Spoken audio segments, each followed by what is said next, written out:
Hello, my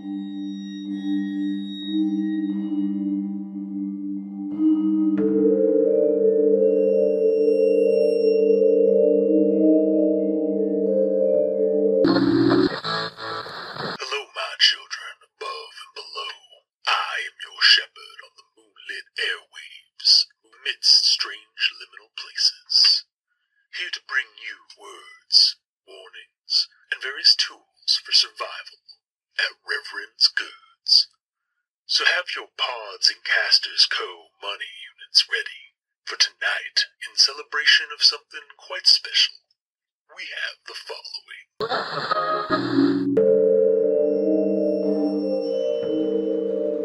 Oh, hello, and welcome to Dente Rigamortis.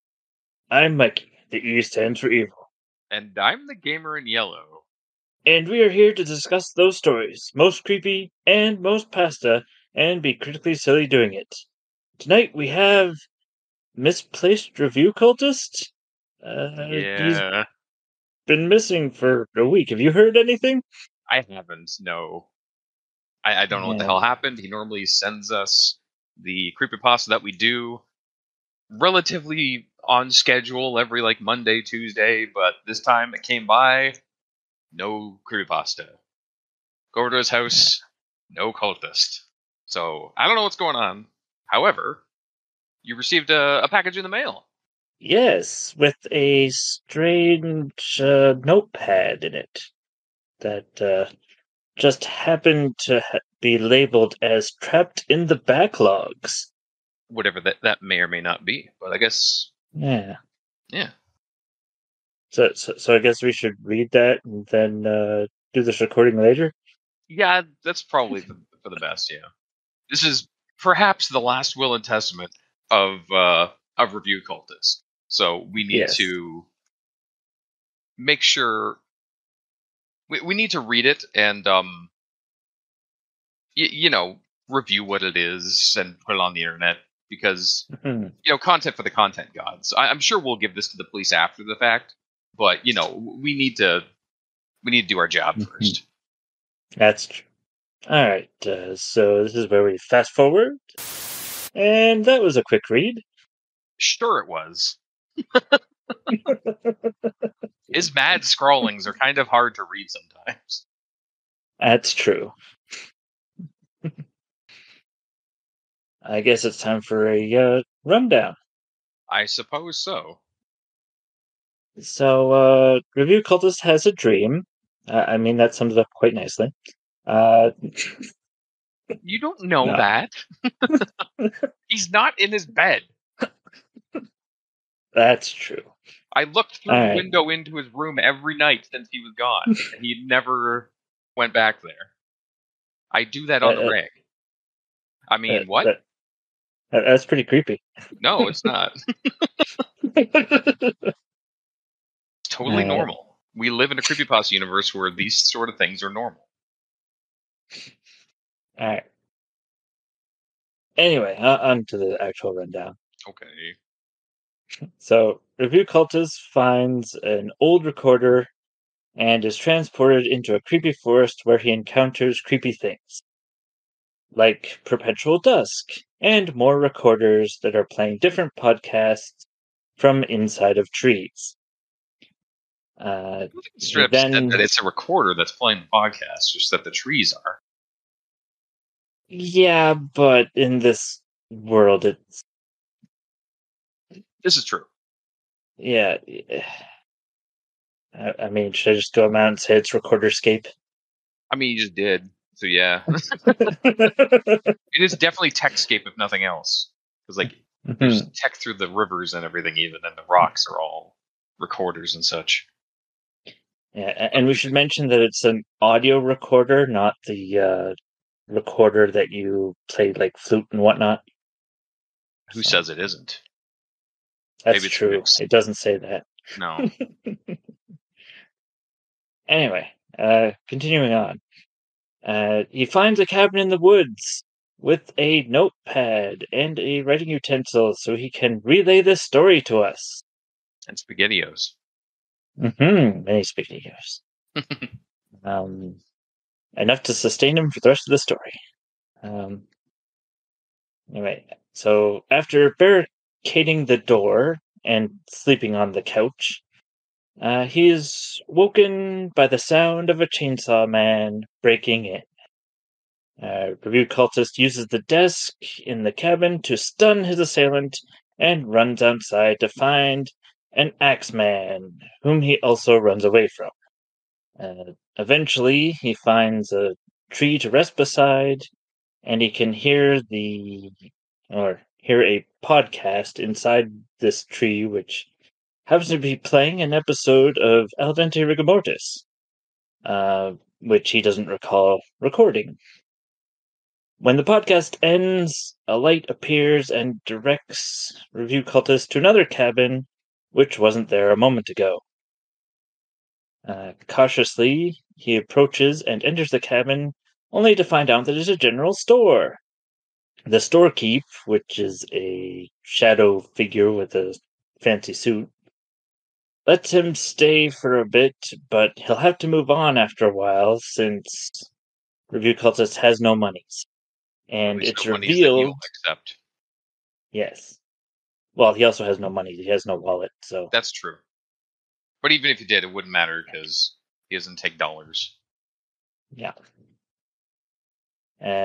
It's revealed that the shopkeep knows a way out, but knowledge costs monies.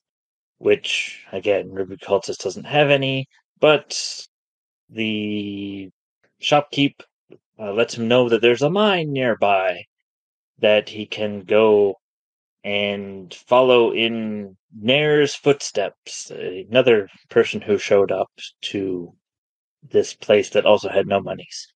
So basically, after that, Review Cultist then goes to the mine after crossing the Everstream and climbing a steep hill. Only after entering the mine and traveling for a bit, he finds Nair, who we find out is dead. So, like anyone in Review Cultist's situation, he loots Nair's body. Of course. To find out his real name is Nair Ator.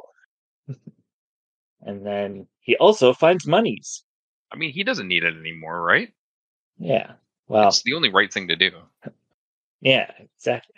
If you have the balls to loot a dead body that's 3/4 away into an abandoned mine shaft, and this weird, like, not even real existence of supernatural terrors, yeah, you deserve that, I'd say.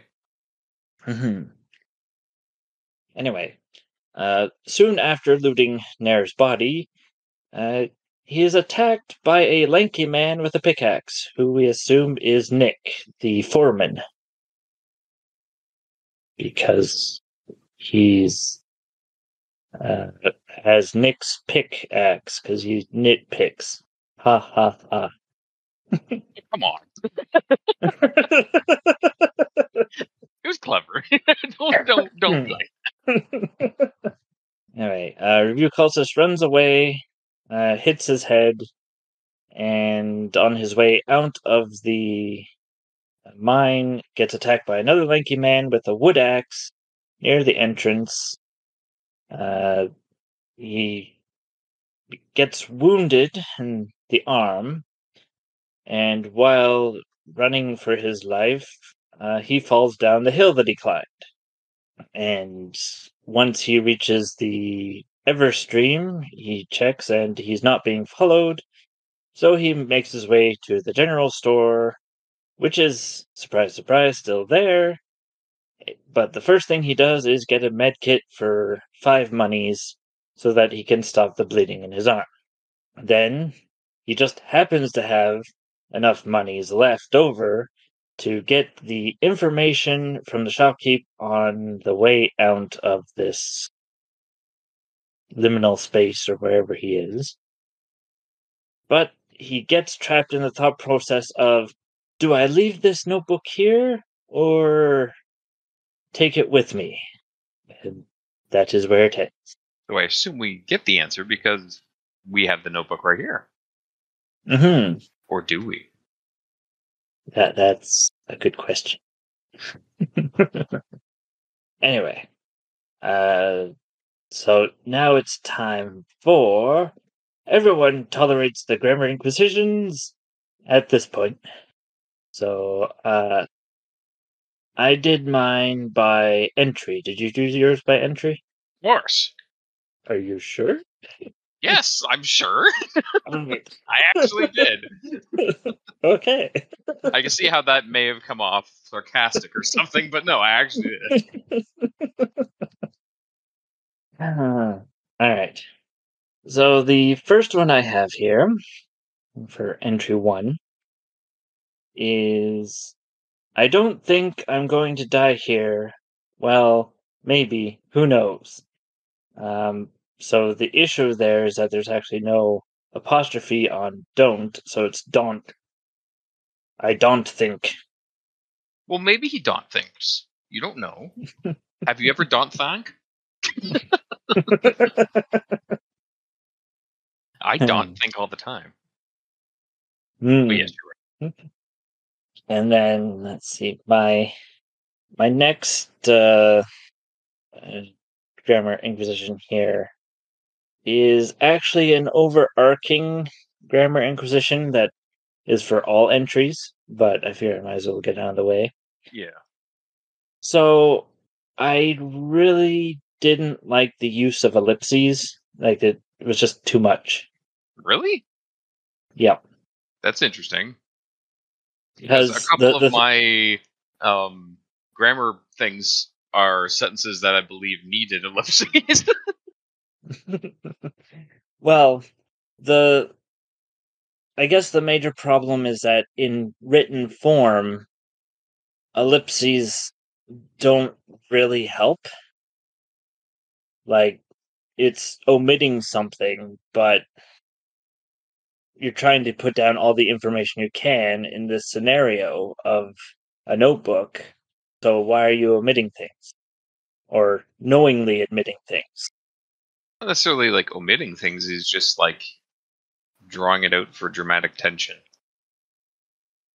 But I see what you're saying. Like, why would that be necessary in this format when you are recording what happened to you here, potentially to help others in the future?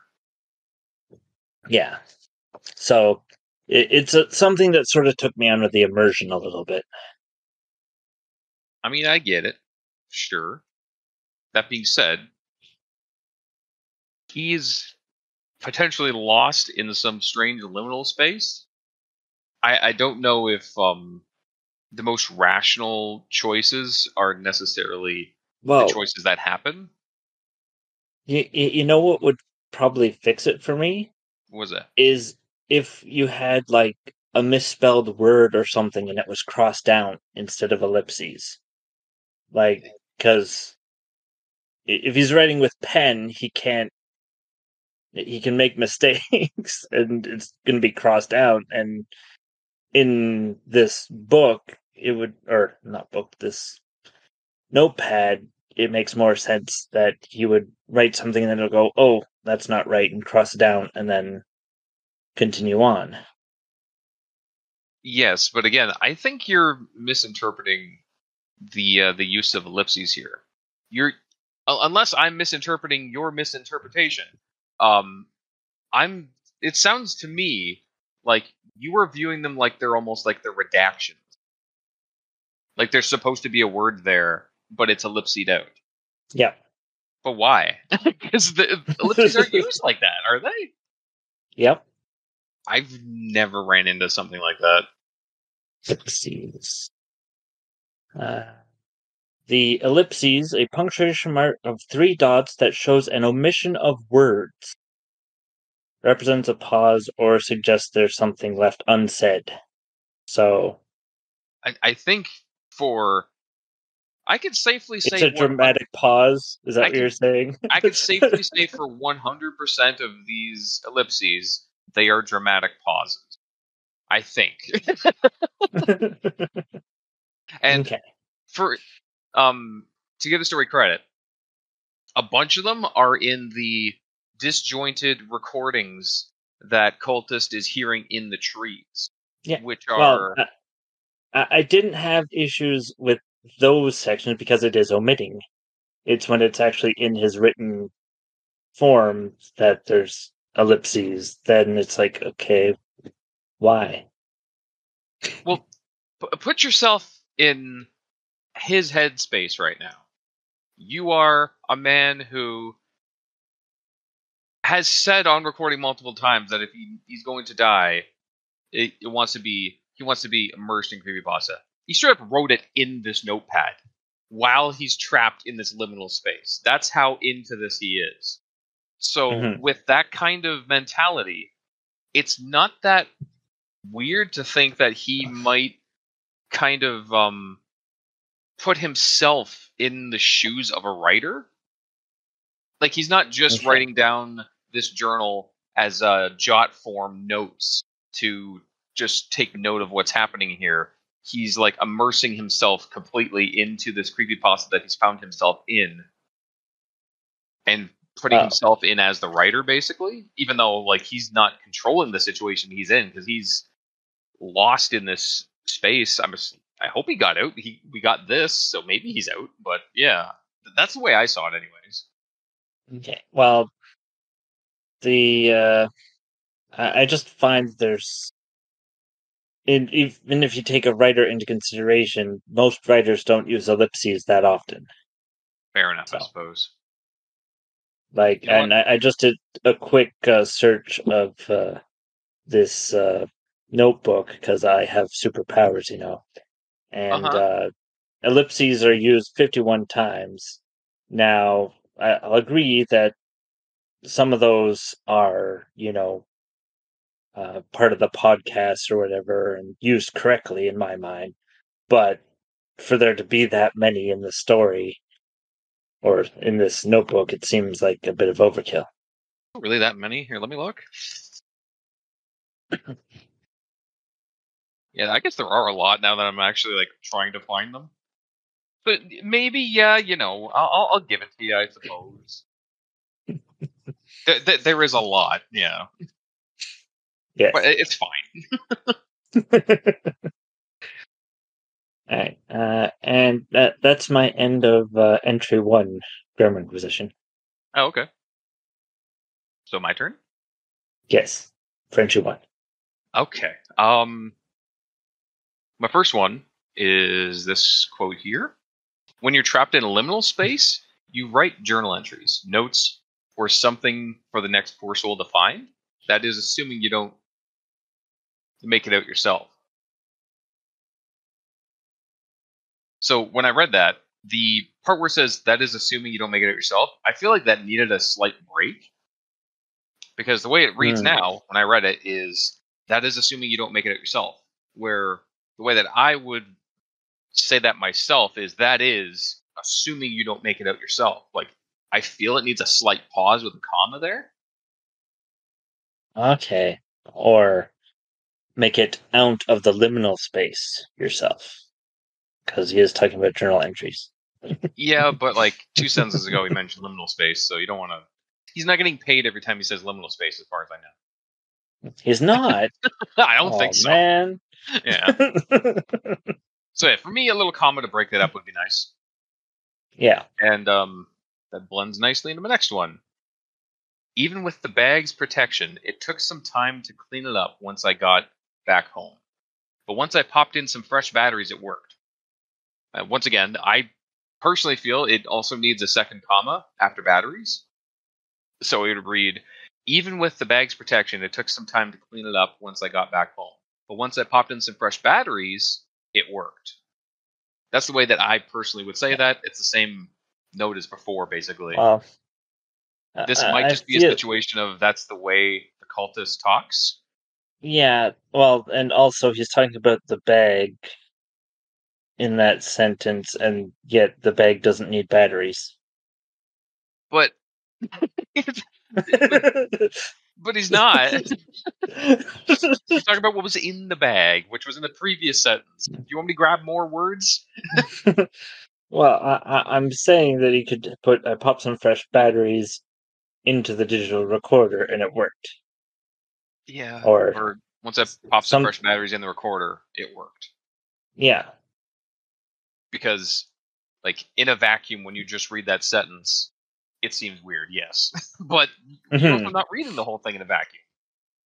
So... You're not. You're not. Normally not, no. But it's... What have I been doing all these podcasts?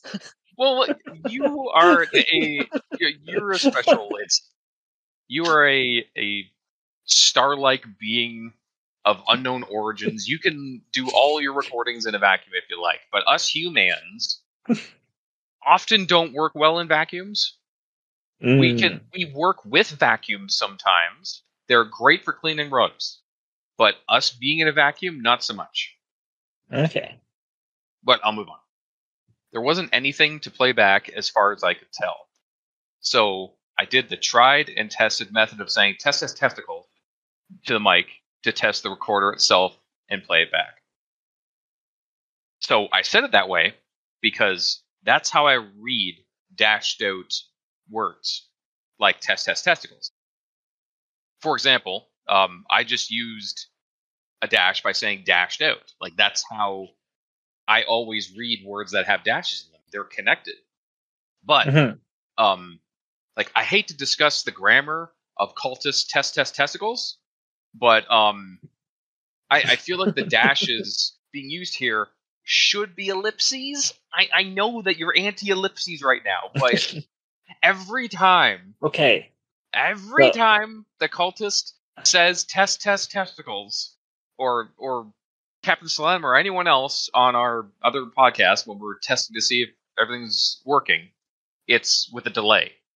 And you say delays with ellipses. Yes. So in that case, because it is in quotes, and he is saying it, I would allow ellipses. Alrighty then. We agree on one. So this next quote. On the show, my friends and I discussed and reviewed various creepypastas, then quote-unquote plug, even in a weird space.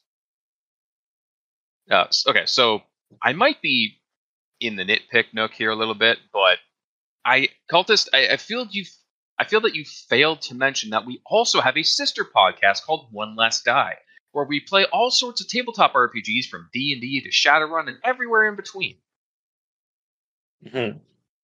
So, yeah, grammar. That's what this is. Plug. And then my next one. I'd had some vivid dreams and even visceral nightmares in the past. Some even with weird, creepy trees. So maybe I was dreaming. So, two things here. First thing, I didn't like how I'd had sounded to me. And upon doing a little bit of Googling to double check my gut, I think I'm right here. Because if you look up the definition of I'd, I''D, it can mean I would or I had. So he's straight up saying I would had some vivid dreams. Or even worse, he's saying I had some vivid dreams. Yeah. Which is a faux pas. Yes. So a correction of this would be to simply say I had some vivid dreams or I have had some vivid dreams. Yep. Now, the second part is the part where it says some even with weird, creepy trees. So maybe a dreaming sentence. Due to how this sounds to me, a man who has no idea how to properly use semicolons, should this be connected with a semicolon? Because the second sentence is directly referencing the previous without giving any real subject to what it's talking about on its own. So does that mean semicolon? Yeah, that's a pretty good example of semicolon. Did I do it? Am I learning? Yeah. Yeah, you did the thing. Yeah. I did it. God, I hate semicolons. But I can see why they're handy now. All right, moving on. I tried the methods I'd heard of for waking myself up. I damn near pinched myself black and blue. And all I had to show for it was a very real and painful bruise on my cheek. So, by quote-unquote methods you've heard, you mean pinching yourself? Because that doesn't sound like a plural amount of methods to me. So, maybe a rewording of this to be something like, I tried the tried and true method of waking myself up, pinching myself until I turned damn near black and blue. Mm-hmm. Because there ain't no plural here.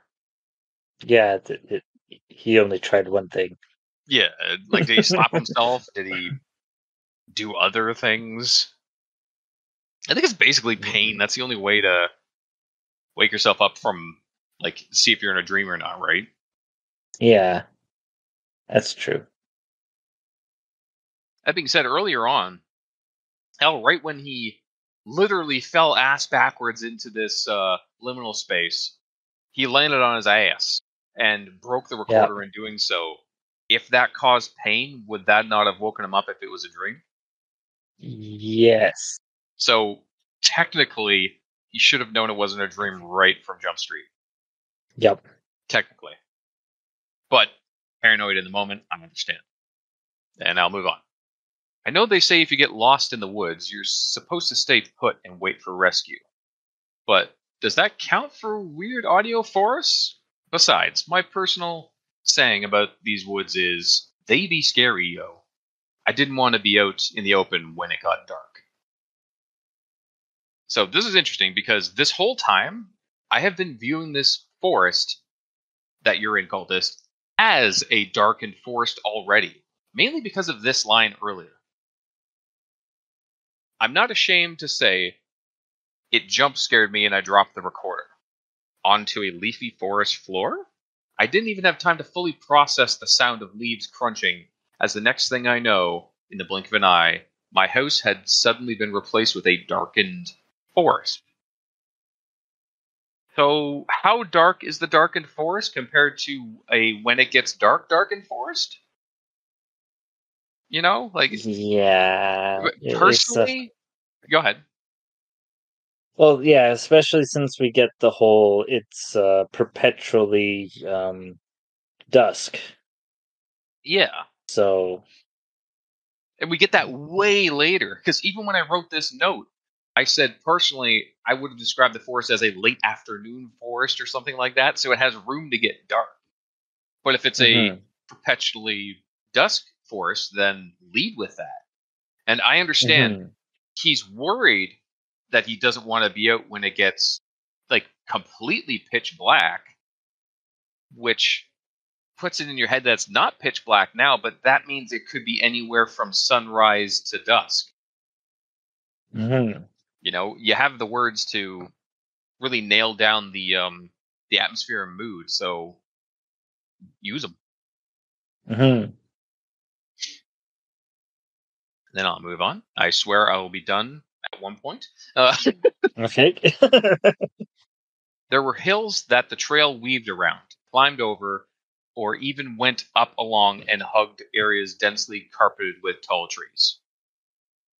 So there's only so many ways that one can tackle a hill, which are you go around, over, through, or under it, I guess. I thought that this is where it was going.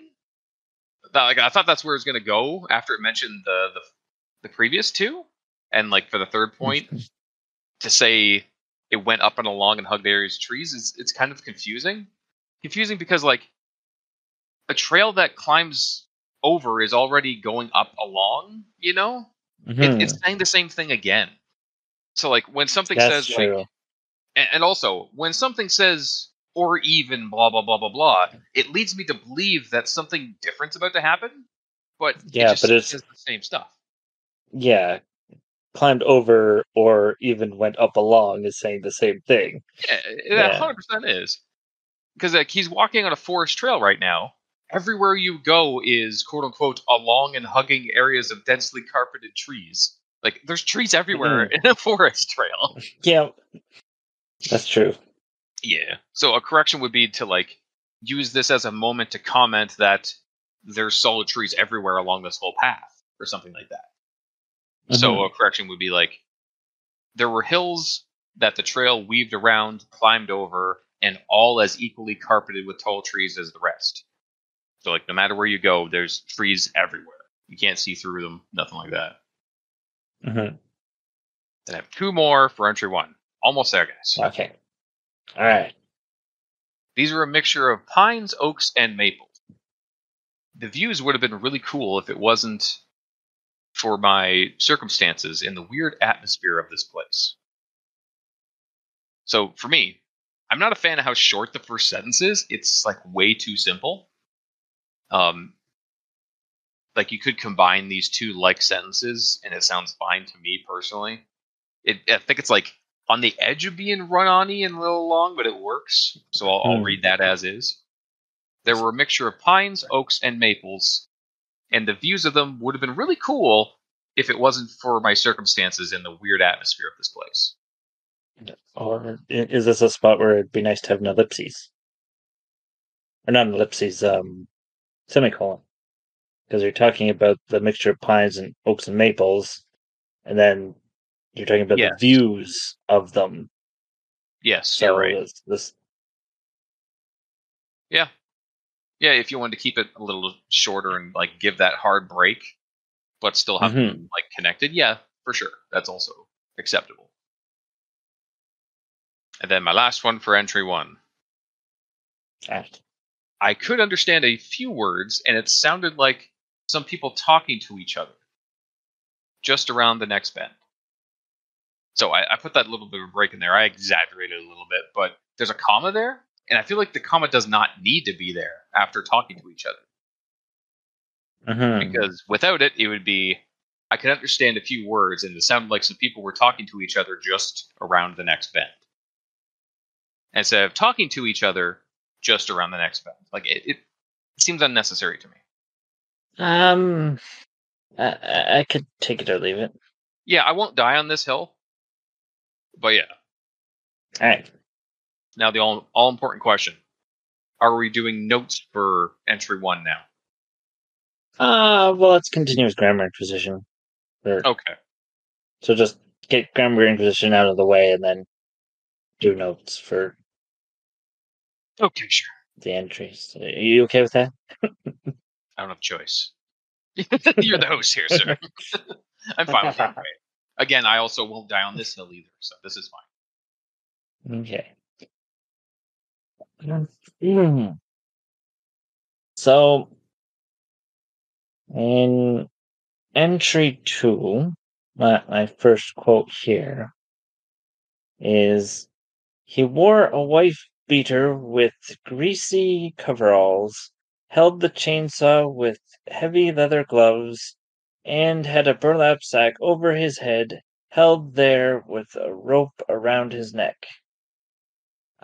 So for me, this seems a little run on, or maybe just too much verbal diarrhea.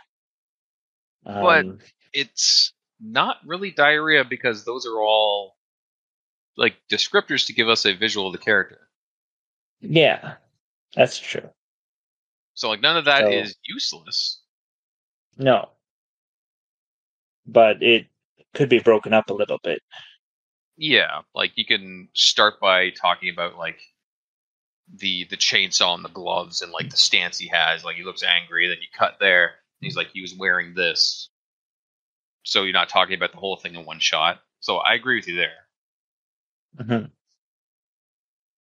And before you continue, my first one is this exact quote, but also with the next sentence to it, which is, there was a V splashed in paint on the sack's front. So through that whole description of the character, for me, when I read that, I was like, this is so close to being a perfect description. But like, it's not because, and no, it's not because his shoes weren't referenced or something like that. Like, I don't care about that. It's because of like the V on the front of his burlap sack hood. Because like, I have two problems with that. One is like, what's the color of this paint? I'm assuming red because these are villains.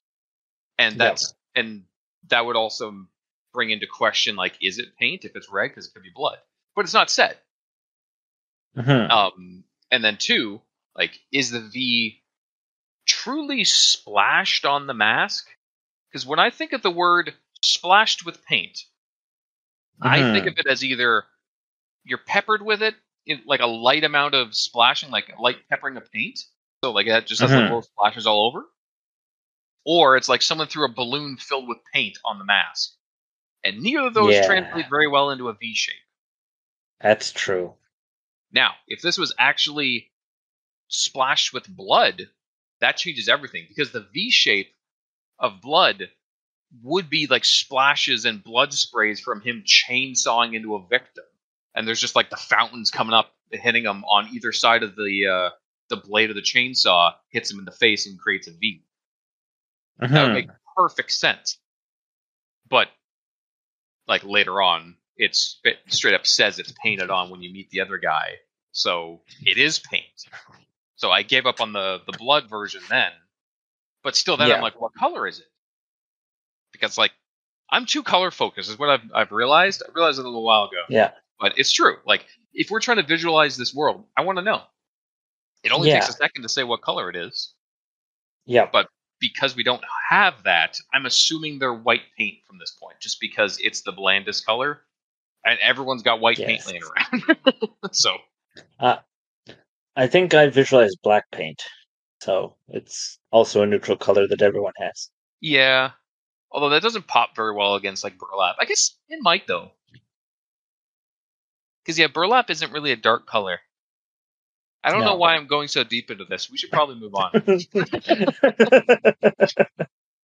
All right. All right. So my next one that is a little critically silly. So sweat was pouring down my face, and I tried to listen for any movement coming my way as I wiped it with my sleeve. So he's wiping the movement with his sleeve? I knew you were going to say that. I knew it. Maybe he is.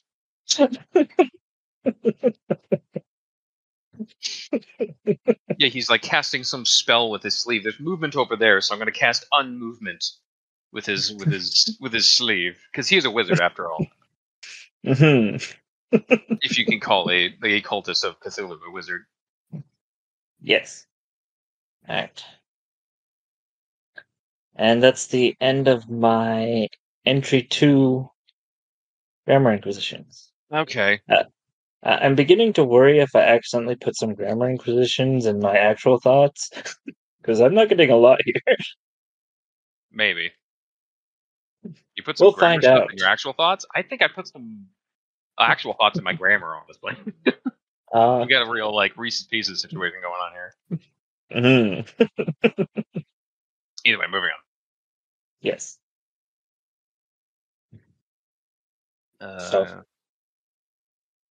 Yes. So by the time I looked back, I couldn't see any sign of the glowing fiends. So I started to slow down and eventually crashed next to a large oak by the trail side. I shuffled behind it out of view, just in case. The lighting was still gloomy and dusk. The start was still gloomy dusk, but I tried my best to quietly start controlling my heavy, ragged breath. Sweat was pouring down my face as I tried to listen for any movement coming my way as I wiped it with my sleeve. All I could hear around me were more soft, muffled murmurs from the trees. Leaning close to this oak, I realized I could make it part of the conversation. I may have taken a little bit too much of a quote there, but regardless, I brought this up because I feel like this paragraph needs a break. Partly because this paragraph is massive, and partly because the scene has changed. Like, through this paragraph, he escapes his captors, takes a break, and then starts listening to the trees. So, like, I feel a good place to put the break is right at leaning close to this oak. I realize that I can make it part of the conversation. Because at that point, he's fully relaxed, not being chased. Oh, I'm doing something else now. Because I'm doing something else now, new paragraph. Yes. But, of course, this is all, like, I should have said this from the get-go. We have to preface all of this grammar shit by saying, this is a journal by a man who is running on questionable levels of insanity, and then he got lost in the liminal space. So he's even worse than normal. But Yeah. Joking aside, like, I can't really push too hard on a journal format for grammar due to people not writing perfectly, like grammatically Yeah. perfect all the time. Yeah. But I will bring up all of these issues I found regardless, Yes. because that's what I'm getting And quote unquote paid to do. right. And just one thing, since you brought up the quote, by the Mhm. time I looked back, I couldn't see any sign of the glowing fiends. So only one of them is glowing. The second one that shows up, there's no mention that he glows. It's an assumed glow, I think. Yeah, but I mean, it's great that we find out he's glowing after he's no longer there But we in the found out that scene, he's right? glowing when he described him. Not the bee. Yeah, but you got to think about. Okay, he's in a video game. Okay, a video game dev is going to make a single character and throw multiple of them at you with slight reskins. That's the way I saw this. So they are, Oh, for all intents and purposes, the same guy with a different letter on his hood. Because they're both okay. tall, lanky, lumberjack guys. One has an axe, one has a chainsaw, and they have different letters. That's the way I saw it personally. I might be wrong, Okay. but it does also say like plural glowing fiends, so I think I'm right. Yeah. Yeah, well, but it would be nice if he mentions the glow uh, earlier, because before he mentions the glow while he's in the cabin for the V guy. Yes, But how do we know that you can see the glow when you're outside in the perpetual dusk? that's true. That's very true because that could it didn't come up, but that could have came up as an important thing. Like when they're in light, they shine, but in the darkness, like, oh, okay, I can see him. I would be able to see him if he's here because he glows. Meanwhile, he's like right behind him. He's like, he's right behind me, isn't he? And then like he gets attacked because it's a reflective thing from light. Like that would be the explanation there. So Hmm. yes, you're 100% right. On exit from the cabin and on description of the second guy, it would be like there's another tall, lanky man there with an axe glowing the same as his friend that I just escaped from. That kind of thing. Hmm. Yeah, I'd be fine with that. Okay. But I shall move on. Okay. So my next one here is when he's sitting there listening to us on a recording that has not happened yet, and he hears this, or this is what he wrote rather. That's when on the recording there was a knock at someone's door, mine by the sounds of my recorded self's confusion. When I went to check, headset unmuted, there was a loud crash. This was followed by screaming, panicked shouts, what sounded like fighting, and then static. I listened to that static for a prolonged period, and then I decided I didn't want to stick around that tree any longer. And then he moves on talking about other stuff. Gets up and moves. Hmm. So I'd like to think that Mikey and I would also be sounding concerned at this happening. Like, I'd Yeah. be running over to Cultist's house to find his body. I mean, see what the problem is. Well, I have an actual thought on this, but it's really comes down to the Tangent Police. You think so? Because, yeah, they've been known to knock on doors, This is true. but so this time the Tangent Police finally got Cultist. Yeah.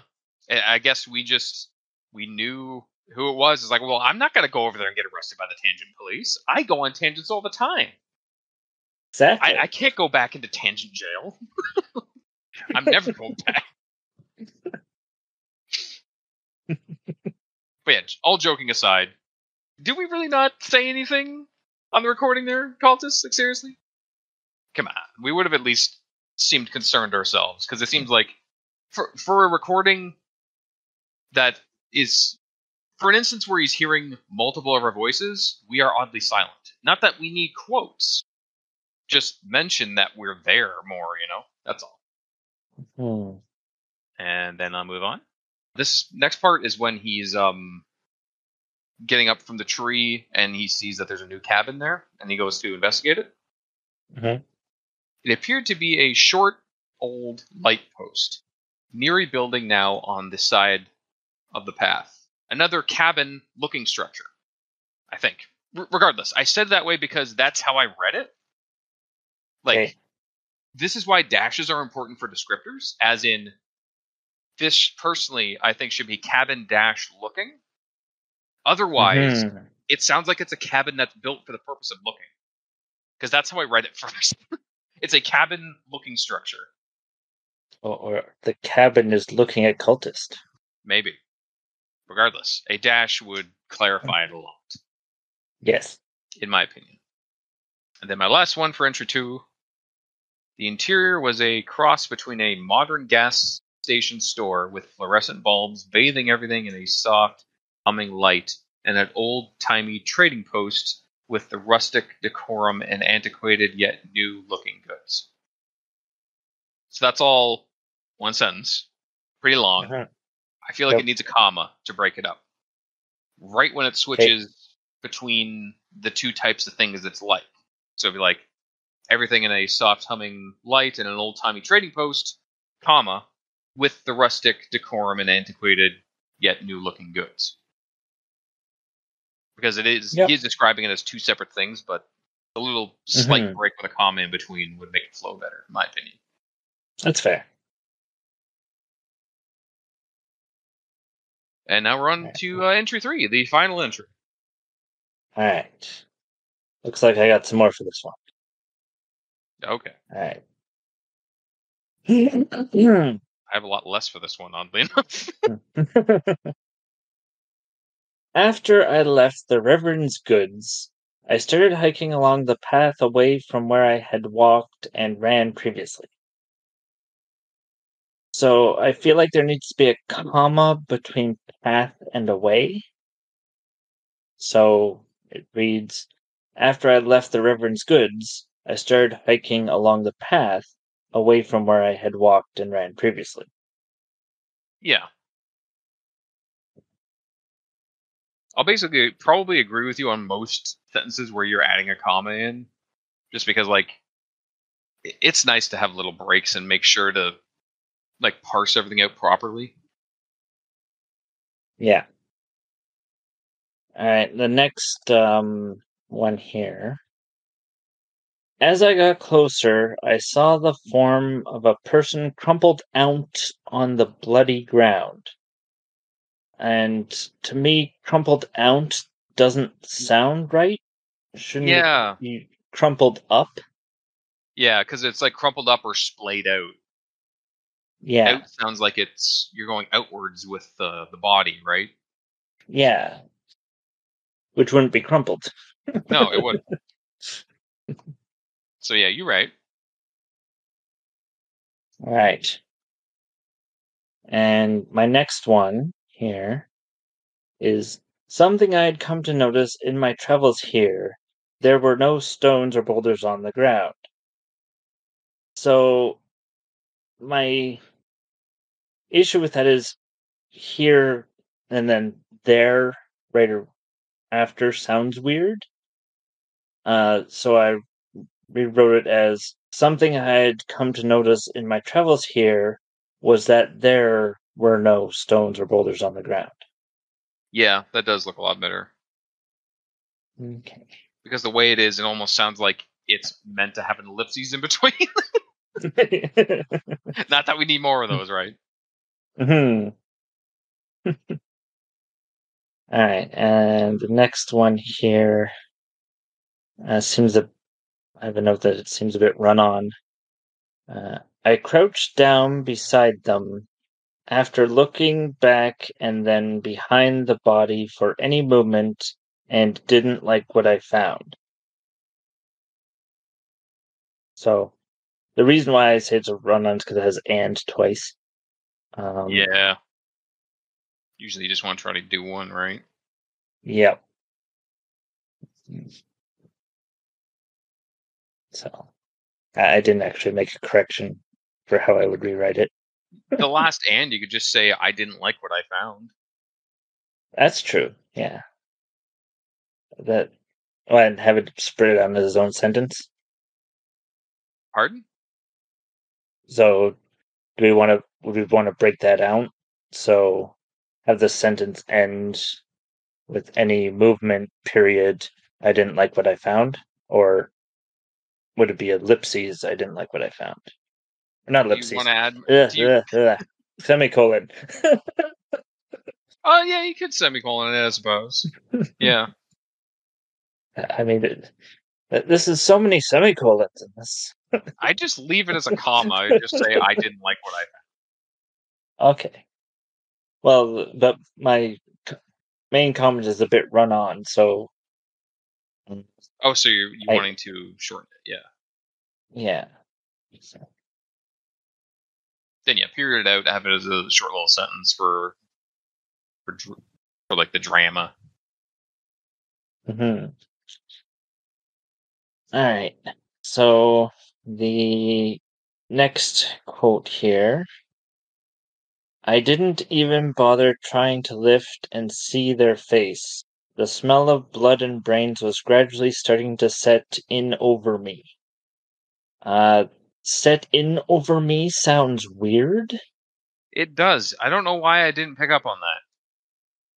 Yeah, so I just changed it to was gradually starting to affect me. So Or to set in. or Like the just to smell set of it in, was get starting rid of to the set over in. me. Yeah. Or wash over me or something like that. Yeah, wash over me. It's a combination of like of things you would say in this situation, but the combination used isn't really right. Yeah. But as like with all of this, it could be the way the cultist writes or thinks or talks. It's all journal. It's so true, but we've got a job to do. We do. You cannot escape. All right. So the next one I have here. When his eyes lit up red like a goddamn sleep paralysis demon is when I broke from my own frozen state. So for this I added commas. So when his eyes lit up red like a goddamn sleep paralysis demon is when I broke from my own frozen state. So Yeah, that seems to flow better. yeah. Yeah, I struggled on that one too, but I didn't really know how to rewrite it. So yeah, that's good. Alright, the next one I have is I whacked my head on the ceiling twice when I got to the low section. So I put a comma between twice and when. So I whacked my head on the ceiling twice when I got to the low section. I don't know. It seemed okay to me. It's the same way that you could reverse it and say when I got to the low section, I whacked my head twice on it. That doesn't seem like it needs a comma, so it wouldn't really necessarily need a comma the other way. I could take or leave this one. It doesn't hurt it with a comma. Yeah. Okay. The next one I have here. As I felt the throbbing pain on my scalp, I hoped that the tall bastard behind me would have more trouble, but I didn't hold my breath on that. Honestly, to me, it doesn't need the on that. So just be, but I didn't hold my breath. Yeah, but I didn't hold my breath. Done. Yeah. Okay. The next one here. He quietly wielded a wood axe and with a sack over his head. So the width sounds weird. So I changed that to had. So he quietly wielded a wood axe and had a sack over his head. Yeah, because otherwise it sounds like he's also wielding the sack over his head as a weapon as well. Yes. Yeah. Okay. And also, I feel like there needs to be a bit of clarification here.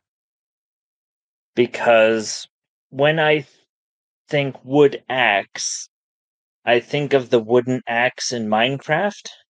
So that to me made this hilarious. But it's easy enough to clarify by saying it was a woodcutter axe. It's not a wooden axe. It's a wood axe. I think you're being critically silly with this one. Like, maybe you assume that. That's fine. I'm not going to say your brain is wrong, but it is a little critically silly. Yeah, yes. Mm-hmm. Also, I would like to point out that axe in this story is spelt the American way. And it should be the Canadian way, which is AXE, not AX. Oh, really?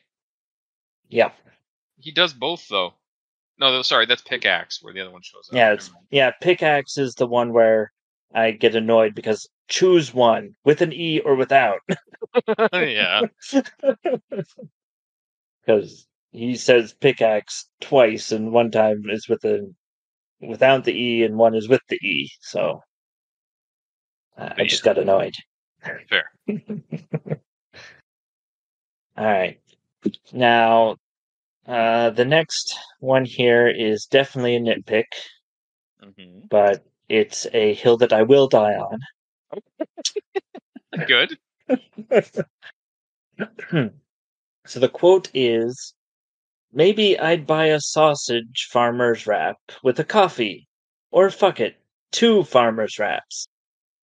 The number 2, in my mind, should be written out as TWO. Why? Because it's written down. Yeah, but I could write down the number 2 all I want. Yeah, if this was dialogue, 100% you're right. I think. Because you would be, like, when you're saying numbers, you'd be saying them the way that you would spell out the number. You wouldn't just be writing down the number in your dialogue. But it's a journal. So it's kind of a cheat code. Oh, okay. Yeah. Well, I mean, to me, it's just lazy writing. Oh, really? Yep. I don't know if he's lazy. He's running around all over the place writing this shit down for us. You've seen this guy sprinting everywhere. All right. Yeah, you can die on that hill. I will battle you on that hill for a little while and then give up. That's what's going to happen. Okay. All right. So that's the end of my entry 3. Okay. I only got a few this time.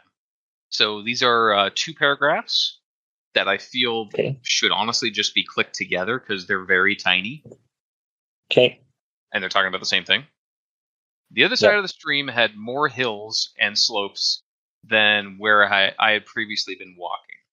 When the trail began to climb up, I began to pant from the extended climb and started seeing the signs. Then there's a paragraph break. The signs were nailed to wood posts along the trail, only partially obscured by brush, and read the following. Pods and Casters Co. Mine.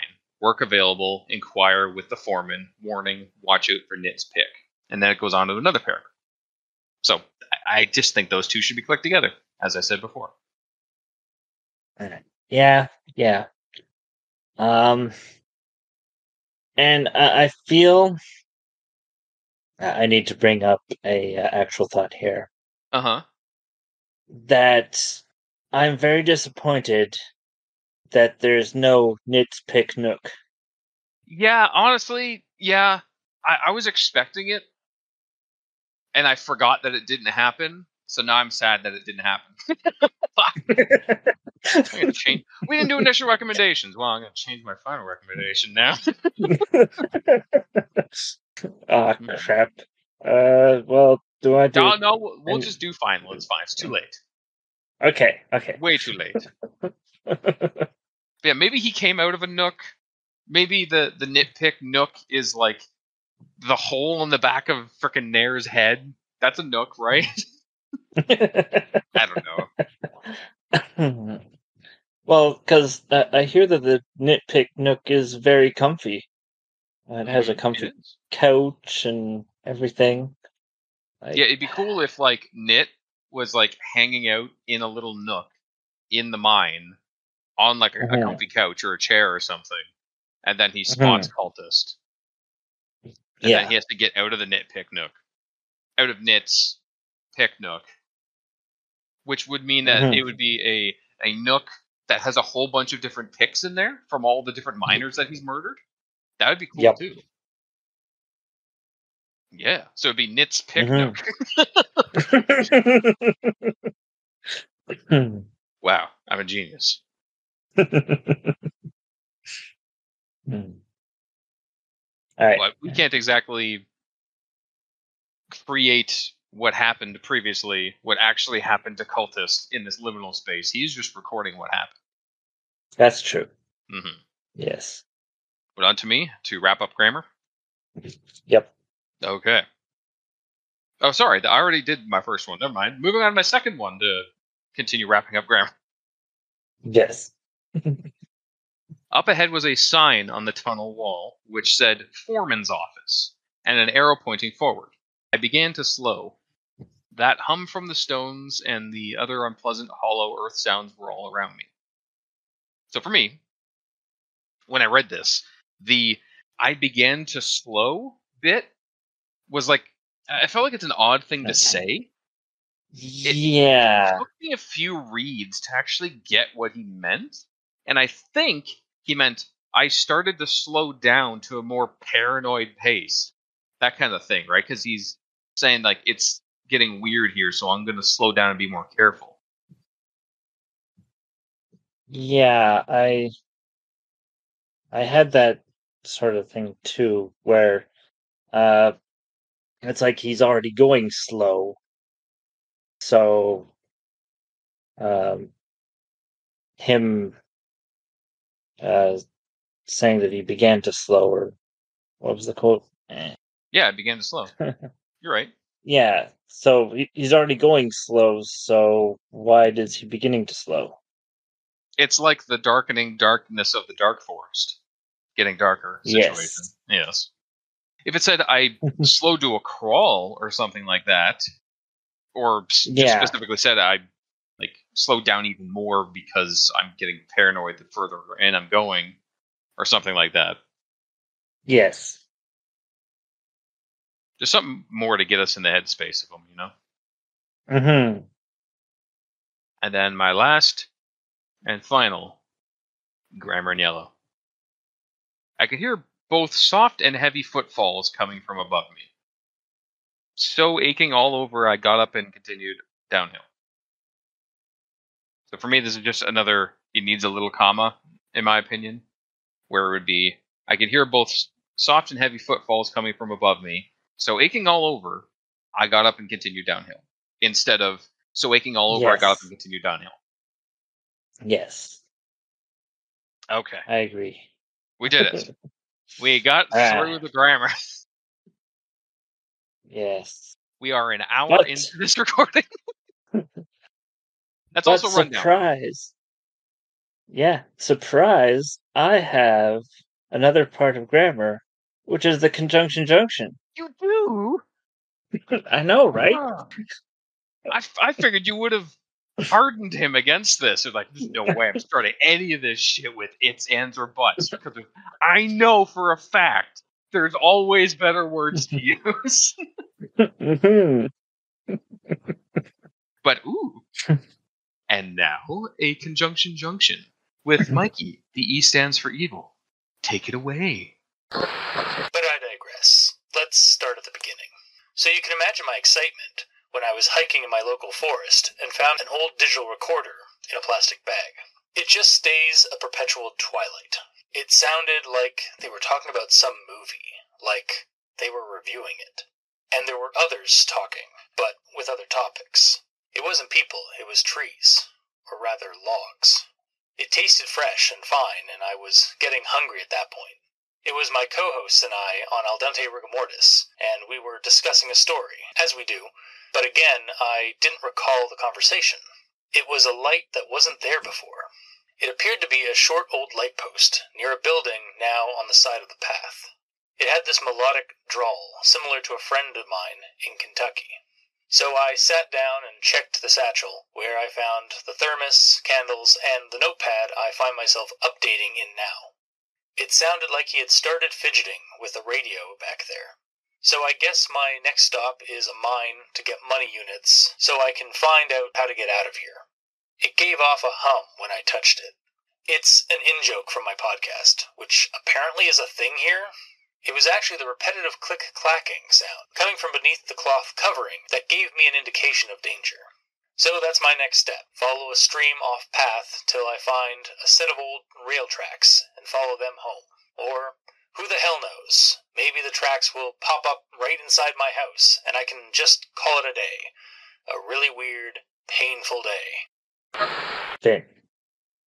Wow. So the start of that, it was like talking about the bag immediately, and then it's talking about like how like it almost sounded like the bag was like, if you look through the bag, it's perpetually dusk, even if it's like daytime out. But you look through the bag, it's like dusk behind it. For some reason, it's like a filter over reality, and like the people on the recording, it was eventually revealed that it is us from our podcast, Dente Rigamortis, but we are logs. But you could tell that we're logs through what we're talking about.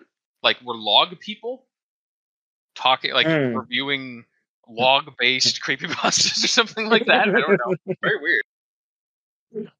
And then it cuts to a light post that has a drawl to it somehow. I don't know how a light post can have a drawl. But I guess if logs can review creepypastas, a light post can have a drawl. That's fine. And then it gets to the in-joke between us, which is like the in-joke is that the metallic noise that you know that there's danger or something like that. Like, that's the in-joke. Yeah. It gave off a hum when I touched it. It's an in-joke. Yeah, that's it. So that's going to be an in-joke from now on. You realize that? Yes. It's going to have to be. So, wow. Get some gold out of that one. Mm-hmm. And that's what happens when Mikey reads a bunch of... I mean, I already said this, but this is what happens when Mikey reads a bunch of sentences that start with words that they probably shouldn't. Like its, ends, or buts. So there's always better words to use. Mm-hmm. And sometimes when you read them in order, hilarity ensues. Like the progenitor of this, when you read it was coming at us at full force. It was a squirrel. Mm-hmm. That was such gold when you first read that. Yes. Way back when, in the long, long ago. Yes. Yes. Memories. Yes. But I right. suppose Weren't we supposed to? Weren't we supposed to bring up that Cultist is missing the 10th anniversary? Right. This is the 10th anniversary, isn't it? Yeah. Why did he choose to get captured into a liminal space on our anniversary? Did he forget our anniversary? How dare he? I totally didn't forget our anniversary. Did you? No, you didn't. You brought it up. But he totally did, because he's not here. He should have known and prepared to get captured either before or after our anniversary. I'm deeply offended, honestly. Yep. So, guys, it's been fucking 10 years since we started Al Dente Rigamortis. What do you guys think about that? That we've been doing this for 10 fucking years? Kind of insane. All right. So, onwards to actual thoughts? I suppose so. All right. So my first quote here. At that point, I got really excited. And a bit creeped out. So, this is where sort of all the creepiness sort of fell to the wayside, because the character is so happy to be in this creepy scenario, that why should I, the reader, be scared when the character's having the time of his life? Yeah, AKA you got the Cultist. same sort of thing that happens to me all the time. Because I brought that up multiple times. If the character's not scared, why the hell should I be? Yeah. But you also know this character. And he's quite a character, this character. Yes. And he, this is truth, in written form, for sure. Because he absolutely would do this, regardless of how fucked up the scenario is. He would react the same. Mm-hmm. Whether normal human beings beside him would act the same way, they would not. But he definitely would be excited. Mm-hmm. He would be excited, terrified, and a little turned on, probably.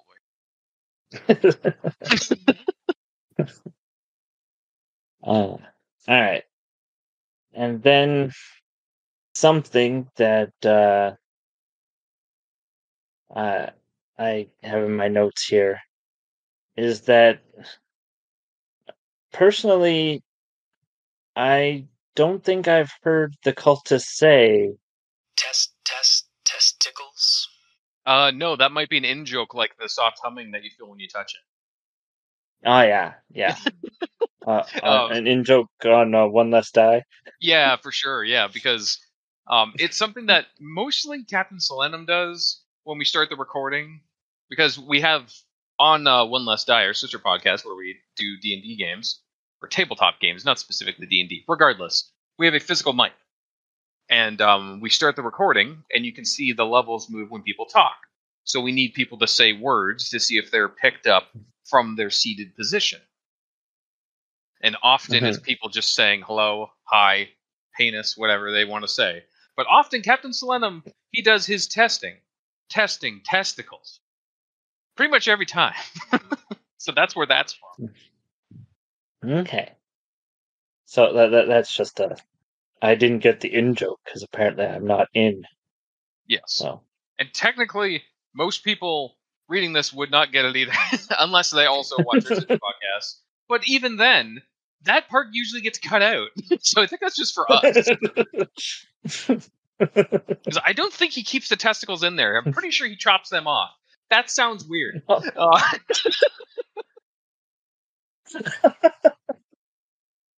You know what I'm saying? Yeah.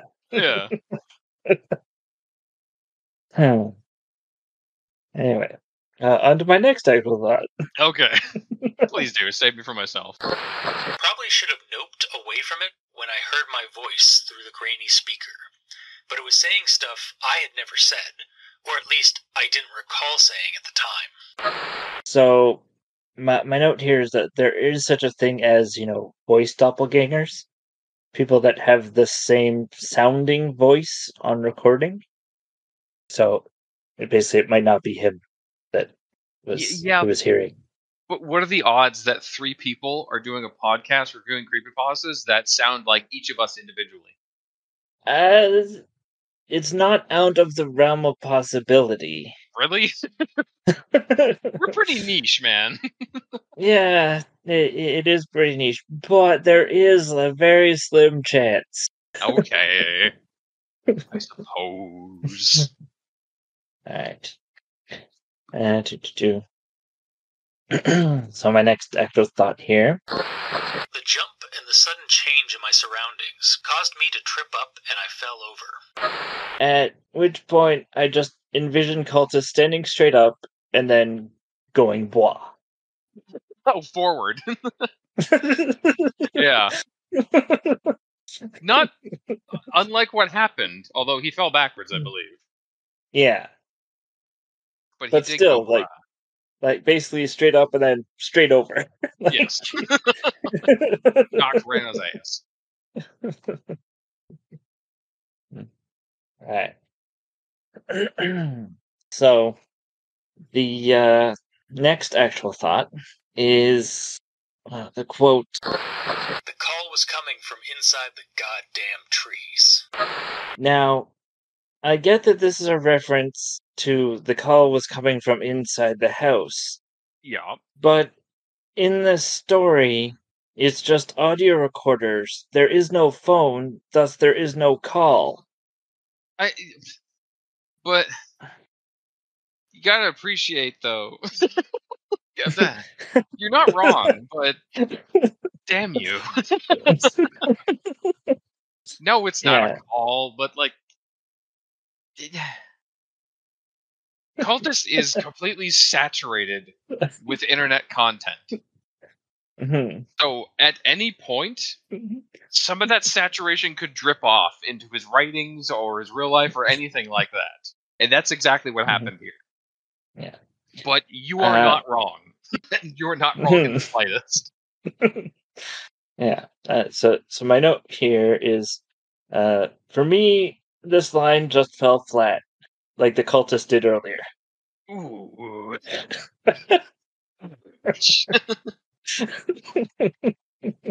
Also, upon looking up that quote, because like I didn't remember where it was from, I thought it was from a newer movie. It's from a movie from 1979, apparently. Oh yeah? When a Stranger Calls. Oh. I thought it was from like Panic Room or something. Nope. Apparently, it's from a 1979 movie called When a Stranger Calls. Yeah. Made popular by Panic Room. Probably. Like, I've heard this reference so many times, I felt like it was a newer movie, but probably because of that exact reason. Unless Google lied to me. Right. And when has Google ever done that? That's true. Anyway, so my next actual thought, I actually have two thoughts on it. Okay. Number one is, well, I'll start with a quote. Really? Where the hell was I? Come on, Alice, wake up. So, to me, I was thinking, because I hadn't gotten through much of the story at this point, that Review Cultist was actually turning into the podcast. Because it's not just al dente podcasts that are coming from these trees, it's people reviewing movies and such. So, it's not, though. You sure? Are you sure? As we both furiously flip through the notebook. Where does it say that? Movie. Alright. I slowed down to a cautious crawl as I moved forward towards the people. It sounded like they were talking about some movie. Like they were reviewing it. Yes, but we have reviewed movies before on our Patreon that you guys could subscribe to if you want to help us get the lights on here. We've occasionally done some content over there. Yes. But the fact that we don't do movies often made me think that there was more like podcasts coming from the trees, not just al dente podcasts. Yes, you're not wrong. And I did question that myself. I was curious if this was all ADR related or if this is just the podscape, you know?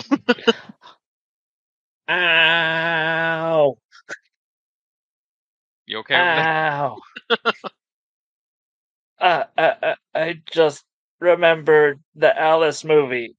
Ow! Make it stop. What do you mean? The MS Paint Alice in Wonderland. Oh God. That's there it is, yeah. Thanks, Cultist. Ow. And by extension, thanks, Mikey. Okay. Well, that hurt more than it should have. Didn't like that information being forced back into your memory? Yeah. Yeah. Yeah, for me, when I read this and I heard him say, "Come on, Alice, wake up," the first thing I thought of, we got a name drop finally for Cultist. Took long Yeah. enough for 10 years. That was also the second thought that I have here. It's like, Yeah. oh, we finally get Cultist real name. Indeed. So what is he? He's a penguin named Alice now? Is that what we got? Yep. Was the penguin the last theory we had? It's been a long time. It has been a long time. Mm-hmm. Good times. To reminisce for 10 years of the podcast. Yeah. It's a shame Cultist isn't here with us. He really should be. Mm-hmm. Yeah, it's been a wild ride. And like when I started this, there were just like creepypastas being read online. There were no but I wanted a podcast that I wanted to listen to a podcast where people actually like looked at the story and talked about the contents. But at least he's here in spirit with his last words. I don't know. Yeah. All right. So, my last actual thought for entry 1 here. I have the quote. Just figured I'd get this down in case the person or thing wielding the chainsaw gets in here and I end up,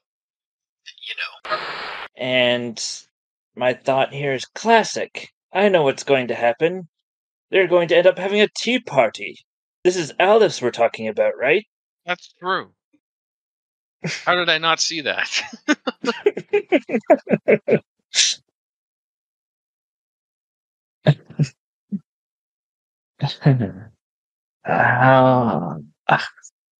Alright, so you can continue with your entry 1 actual thoughts while I sit here and recover from the whole MS Paint Alice remembering. Yeah, you should probably stop bringing up MS Paint Alice if you want to forget about MS Paint Alice. Yeah, that's a thing. Yeah, okay. So I won't bring up MS Paint Alice anymore while I continue on my notes, okay? Okay. Alright, cool. So, moving on. Pretty early on, he says, I always said, if I had to die, I wanted it to be immersed in creepypasta. Wish granted. As soon as I read that, I'm like, you're giving up real quick on your chances for survival here. Like, this is paragraph 1. Don't count yourself too short, Cultist. Like, if anyone could survive a liminal space nightmare, it would be you, honestly. That being said, you're like not here right now, so I don't know how accurate that might be. I don't know. Mm-hmm. That being said, the very next line and the start of the next paragraph, he says like he doesn't think he's gonna die there, so hooray. He faltered for a second. Yeah, he don't think. Mm-hmm. That's true. He don't think. That's true. But I'll move on. At that point, I got really excited and a bit creeped out. I went to do what I usually do in these sorts of circumstances. Grab my phone and send a message to one of my co-hosts, and maybe even post another update on Twitter about it. Problem was, I couldn't find my phone. And now we have gotten into the true horror, being somewhere without your phone in this day and age. Oh, the humanity! No. The true horror is, where was phone? My God! Where was phone? Ah. How did I not see that? I'm shocked and disappointed in myself. Wow. Okay, I'm going to change my recommendations on this story again real quick. Okay, here we go. Moving on. And the next quote is, I must have walked for several hours with no sign of a trailhead or other people, except for the muffled murmurings and the phantom footsteps. So, when I read this, it brought a question to mind. Can you see the sky? Like the sun? Because that would be a good way to tell the passing of time. Like, earlier it was said that you wanted to find shelter before it got dark. But this is apparently 3+ hours later of walking with no sign of time of day changing. But before it mentions that it's locked to dusk. Yeah, you're just bringing up the fact that it needs to be brought up sooner, that it's dusk. and that it's not changing. Like, yeah, that's because this early on I did not know it was permadusk. mhm. But at this point, it did bring a question to mind: is the time of day paused here? And I wrote down here, perhaps this should be brought up earlier, making this somewhat of a grammar point, maybe. But I'll move on. Mm-hmm. And then my last one for entry 1. I've barricaded the door with some of the chairs, but at this rate, if you think I'm going purposefully to sleep after hearing that chainsaw, which I've heard again twice now outside, a little louder, a little closer maybe, well, sleep is going to have to come to me. So when I read this, I'm like, chairs were an interesting choice to barricade the door. Like, I would have put something heavier there. Like, push the couch over there. Like, maybe he didn't want to do that because that's where he's sleeping. But, like, the chairs aren't going to hold much. Yeah. Or, the desk. Yeah, but he's writing on the desk. Well, yeah, that's true. But, like, what's to say he can't write on the desk while it's being barricaded there, right? Yeah. And same thing with the couch. True. Like, what's to say he can't sleep on the couch while the couch is being a barricade?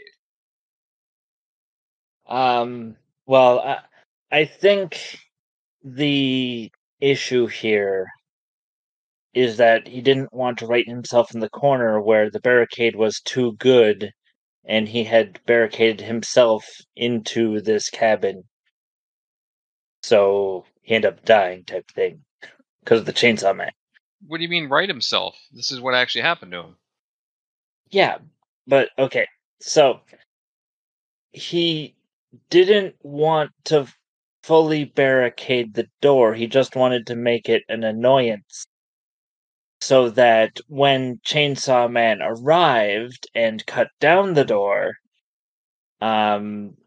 he wouldn't have blocked himself in. I see. Yeah, that's fair. So he's basically using it as an alarm. Yes. Okay. That's passable.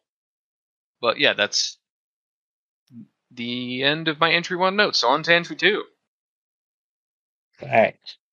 Alright, so the next note... Oh, this looks like a grammar inquisition. I mean, I've done like 3 grammars in my notes and 5 notes in my grammars, so it's like Alright, so... His exposed skin seemed to be glowing faintly with a pale green. Like a pale green what? Glow. The glow is pale green. Yeah, but it's glowing with a pale green, is what it says. So I feel like it should be potentially glowing a faint pale green. Or a bright pale, a great bright pale green or whatever. Because we don't know how. Not with a pale green. Like, it's the width that I think is... Oh, yeah, because, messing with me. Glowing with a glowing pale green. Yeah, it does sound better without it. You're right. Weird. But you're right. Alright. So, this next actual thought here is the desk. Yeah. So, in entry 1, we get... Inside was a single empty office of rustic decor. There were some chairs, a couch, and a desk with some burned-down candles. That's the only description we get at that point for the desk. So, to me, this was an old-school mahogany, largish desk with drawers that is relatively heavy. Yes. So, in entry 2, we get this quote.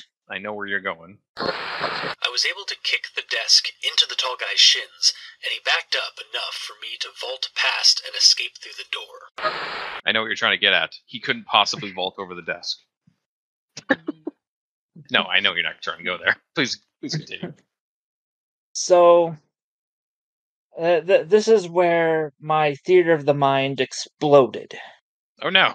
Now, and I was like, does the desk have wheels? No, that's not rustic. So in order to sort of make sense of what just happened, I basically assumed that Review Cultist has superhuman kicking abilities and is actually the real monster of this creepypasta. My God. He might be. You saw how long he could run. Forever, while taking tumbles. He is not human. Well, we already established that he's a penguin named Alice, but still.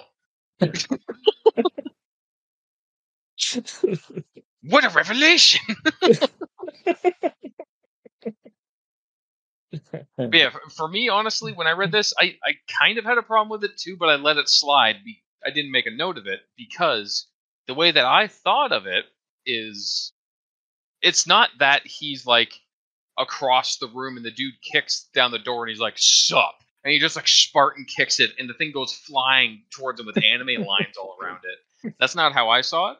I saw it like he's behind the desk, the thing's coming towards him. He waits until the thing is like directly in front of the desk, and then he just kicks it to make it move like half a foot, but enough that that thing hits him in the shins and stumbles him. And then he runs past him. Oh, okay. But it doesn't say that he waits and baits him. That sounds weird.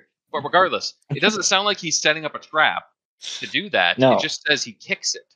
And there's no distance traveled or nothing. So my theater of the mind fixed it, but there's nothing there that says that that is exactly what happened. So who knows? Maybe it's mine, maybe it's yours, maybe it's somewhere in between. Maybe it's Maybelline, I don't know.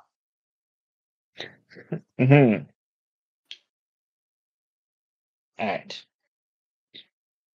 Anyway, we've already talked about the Tangent Police, so my next thought here. I looked to the door, looming and ominous. If I wanted out of here, this liminal, rustic dreamscape from hell, I guess I was going to a mine. I hope they weren't going to say I needed to work in the mines to get the money. What did they even mine here? To which my answer is, they mine dogs. That's what they mine here. Because this is Dogscape. I thought I thought it was Podscape earlier, or yeah, whatever. But I'm sorry. This is when Dreamscape was mentioned, and I got triggered for Dogscape. I see. So, yeah. So there's just dogs that are like in the walls, like fully alive, just waiting to be mined out. Yep. Okay, that's a choice. It's like this weird tech landscape. Oh, okay. So this is all like a weird tech thing. So maybe Dogscape happened, and then to contain Dogscape, they basically draped Dogscape in this tech landscape as a prison to the Dogscape. So it's wrapped around the entirety of this dimension of Dogscape in this like tech organic stuff to keep it contained. That's surprisingly plausible. Yeah, surprisingly. Weird how that works. And that's that's the end of my notes for entry 2. Okay. Also, that other part you mentioned there, he said he looked to the door like it was ominous and whatever the hell. When I first read that, I thought he was looking ominously at the door, not that the door itself was ominous. Oh yeah. Yep. I can see that. Yeah. That's a grammar inquisition, isn't it? Yeah. Well, what have we been doing the whole time?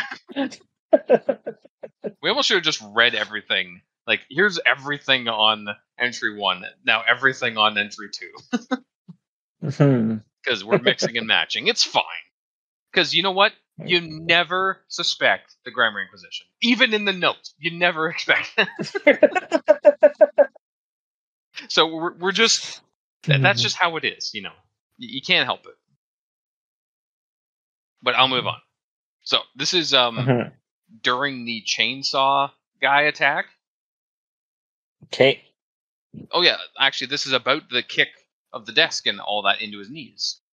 But I made a note on this not because of potential superhuman strength, but as a revelation to how tall he meant when he said tall.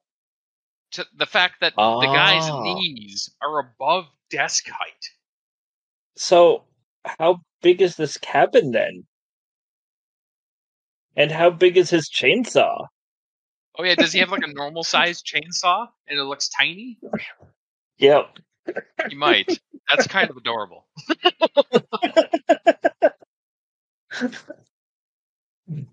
Yeah, it's kind of a little less threatening if he has a tiny chainsaw and huge lanky dude. Yep. Like I don't know how high your knees would be if you were like Andre the Giant, like an actual human, a human giant, or realistic human giant. If your knees would be above the table height, I imagine they might though.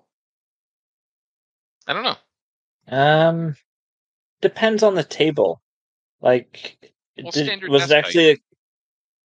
Are you sure? Because we don't get much description on the desk. It says So, desk. It doesn't say coffee table. well, but it could be a kid's desk. Yeah, I guess they would even make rustic kid desks. Yeah. Yeah. Which also gives a kind of hilarious visual of Review Cultist sitting there in his robes, like just writing at this tiny little kitty desk. Yep. And it makes it more realistic that he kicked it into his shins. Yep. That he kicked it and that it hit him in his shins. Mm-hmm. Interesting. Well, if we ever find Cultist, maybe we'll ask him what actually happened. I'm really curious now. I hope we find him. For this reason, Yes. no other reason at all. But I'll move on. And this next quote. That's where I saw the other guy. Same outfit, wielding an axe, but this one had a big bold B painted on the front of the sack over his head.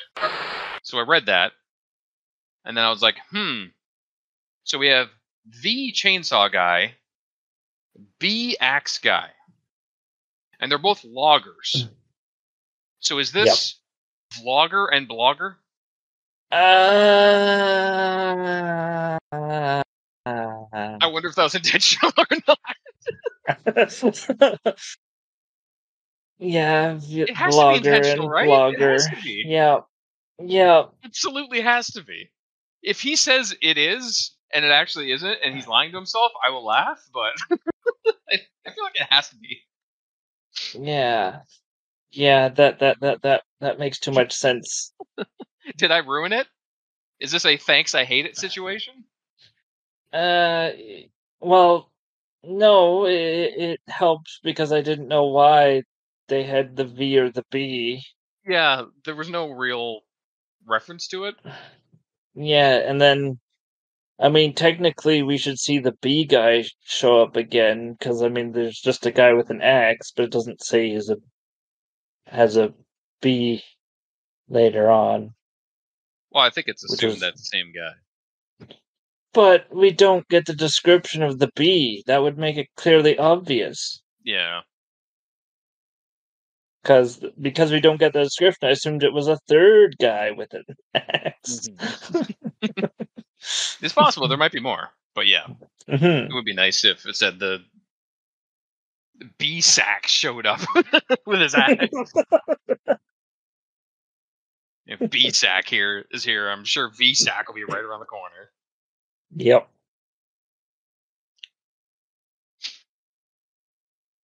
Yeah. Either way, I'll move on. Okay. This is in regards to the building that showed up after he took his nap.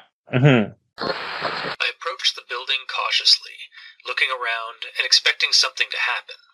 When nothing did, I went to the door and opened it, nearly jumping out of my skin when a brass doorbell above me chimed. Even from the dirty windows on either side of the door, I could tell there were lights on the inside. but I wasn't prepared for this as I entered. And to that, I'm like, I mean, people don't have to be home with the power on for the bell to work. But, like, I get it. You know? Well, it's also a thing like this day and age. You don't necessarily have a brass bell that notifies people of customers. Normally, it's just a ding dong or a doo doo or something that some sort of jingle that plays, not a an actual bell. Yes, you are So right. he was taken back by how rustic it was. I There suppose. we go. It almost seemed like he was taken aback by, like, the fact it was there. Maybe it's because on the outside, it was a cabin, so there'd be no reason for there to be a bell there if it was, like, a cabin that just someone lives in. Meanwhile, the inside is a store, so that's why there's a Yep. bell. Yes. So I think that's why there's actually the jump scare there, quote unquote. Mm-hmm. So I guess that's fine. So yeah, now that I've actually thought that out, that actually makes a lot more sense. So I'll strike that from the record, but leave it on the record. Moving on. All right. Inside the store. As I went to grab the closest bag of corn nuts, the lights wavered and darkened as a deep voice bellowed nearby. You gonna buy that, son? So to that, I'm like, wait, son? Are these your dad's corn nuts? I say that because Cultist often references, these aren't your dad's corn nuts. in regards to, like, I don't even know where the hell he got that from, honestly. I think it's from a someone else's long play, not long play. Okay. So that's From yet someone else's another. D&D podcast, I believe. Okay. So yet another in joke that I didn't get. Yeah, probably. He's probably said it on Al Dente at some point. I don't think so. Okay, fine. I believe it is an in joke to another podcast, I believe. One that I cannot give credit to because I don't know. Well, I personally thought it was more along the lines of boy. But with From God of son. War. From was it Dad of War? God of Dad? No, I'm talking about the Phantasm or something movie. Yes. Okay, yeah. There was a lot of boy happening in God of War though as well. Yes, that is true. And I'm currently adding these ain't your dad's corn nuts to my Google search history. You're now on a list somewhere. I guess. Weird. These ain't your dad's corn nuts doesn't show up. All right, I don't know where the hell it's from. It's from a thing. If we ever find Cultist, I'm sure he'll tell me. Yeah. The Wrong Clock's actual plays, which you can find on archive.org. Yeah, just because he said sun specifically, so close to corn nuts, I feel like this has to be intentional. Like, I don't know what kind of liminal space that Cultist fell into, but it is definitely his own mind that he fell into. Yes. Because all of this screams Cultist, while I'm sure Cultist is screaming in there as Cultist. So, if this is Cultist's mind, and it's all electronics, does that mean that he's a robot? Maybe. Wasn't it established I was a robot at some point? Beep boop. Possibly. Possibly. Mm-hmm. So now he's a possibly robotic penguin named Alice. So a cyborg, perhaps, maybe? Yeah. Okay. And it all makes sense because there's a section in his brain for dogs, which explains the mining of dogs. Uh-huh. Sure. Why not? I'll take it. But I'll move on anyways. It goes on to reference the Pods and Casters company, which, as soon as I read that, I'm like, I see what you're doing there. It's like podcasters, you know? Yeah. Yeah. But And as a guy who loves dad puns, I am super proud of Cultist, of how fucked up his mind has become because of me. You're welcome. Yeah. But I shall move on. But maybe I won't. What? So it's not necessarily about podcasters, because it's pods and casters. So it's wizards and what, tripods, No, pod people. which are pod people. Yeah, yeah. It's pod people that become casters. Ah, okay. Yeah. Duh. And they become casters from the stuff that they mine out of the mines, which are dogs. From the dogscape. So pod people are mining dogs from the dogscape to get magic powers. Because dogs are magical. And no one will disagree with me on that part. That's true. Mm-hmm. But I shall move on. This one's just regarding the owner of the shop. I like the visual of him, of how he's basically just a shadow wearing a suit. Like, yeah. It's cool. And I don't know if the suit is, like, fitting for a general store clerk, but it's still cool regardless. Like, it seems a little too high class for a proprietor of a general store. Well, it's more a thing in, like, in, what is it, Britain? Where you might have somebody who has a suit in a general store. I guess, yeah. Because, like, I'm not even thinking, like, modern day. I'm trying to think, like, Wild West general store, you know? It's not necessarily a dude in a suit. But he's also not necessarily in the Wild West, so what am I talking about? Either way, the Reverend is cool. Moving on. This, he mentions, he says this. He being the Reverend guy. There was another like you, who came through not too long ago. Don't recall their face too well, but I think they called themselves Nair. As soon as I read that, I'm like, Nair hype! I actually perked up even more than I already was when that was dropped, honestly. Like, as soon as I read that, I'm like, that's cool as hell. I'm interested to see, or not see, what Nair looks like. And I did get to not see what Nair looks like, so I'm glad that wasn't dropped. Yep. And that's it for entry 2, and now we're on to entry 3, the final entry. Alright. So, this next quote's a bit harsh. Or next thought, I should say, for entry 3. He's not here. He's probably dead. It's fine. Story time. Whoever ends up reading this.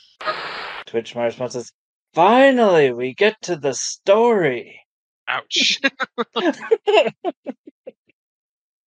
There's been lots of story. Come on. Yeah. He's Again, a joke. harsh. Yes. He's a yoke. Alright. So, alright. Now it is time for my theater of the mind to be destroyed once again. Oh, you actually got it? You actually rebuilt it after the explosion before? Yes. Something I had come to notice in my travels here, there were no stones or boulders on the ground. Instead, much like the recorders from earlier, there were old TV and computer monitors, as well as analog audio and video equipment poking out of the dirt and among the undergrowth and tree roots. I guess these were the natural rocks of this place. So, basically, beforehand, all we have for a visual for the ground is leaves covering the ground. And that there was dirt, because Yes. the squash recorder was half squished in the dirt. Yes. But now that all the stones are old technology, and that sort of broke part of me, because shouldn't the dirt also be metallic in nature, because dirt is basically crushed up rocks? You sure about that? Well, or poop. Lots Rocks and poop? lots of poop. No, well, Oh, I rocks. see. When you said "or," I thought you meant O-R-E. Wrong type of ore poop.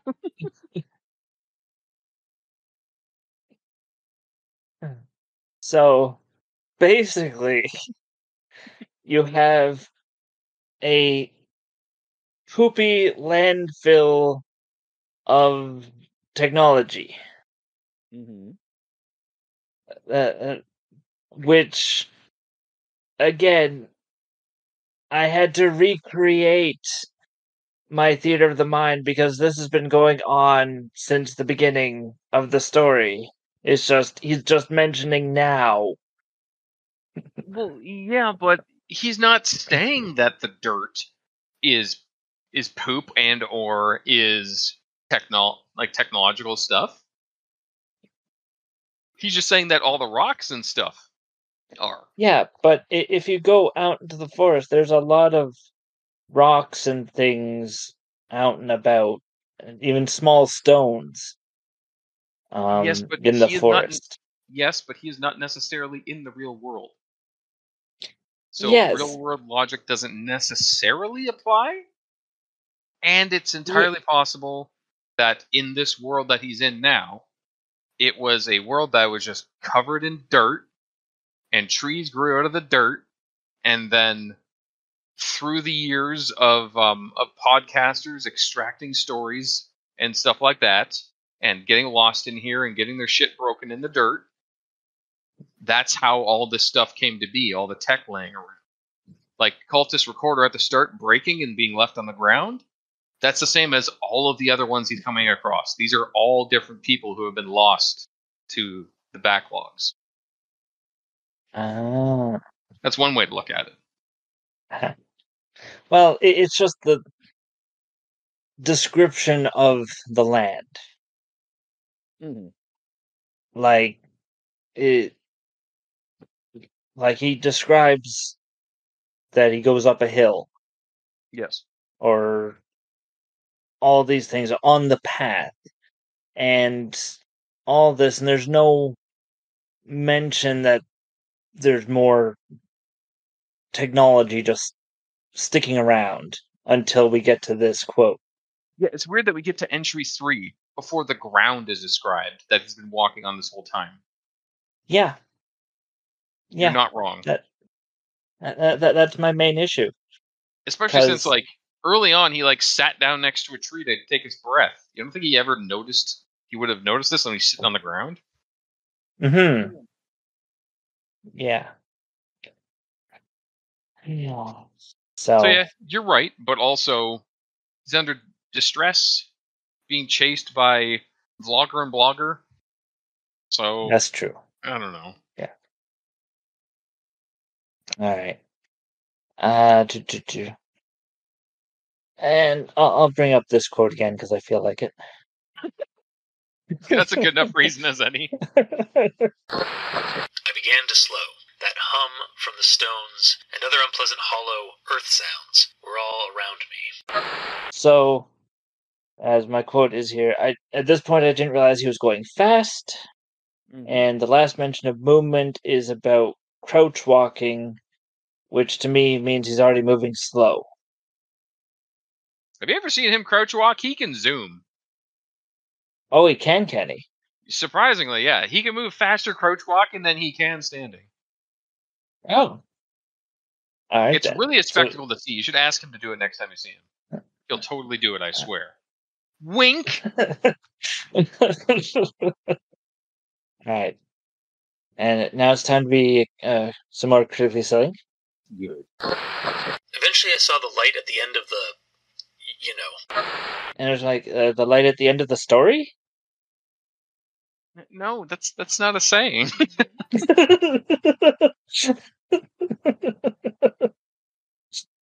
Yeah. I figured it out. And actually, I wanted to do something really quick here. Okay. It's fine.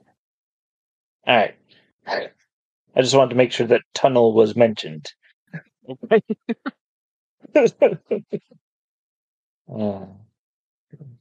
Because the light at the end of the tunnel is Mm-hmm. what he is going for.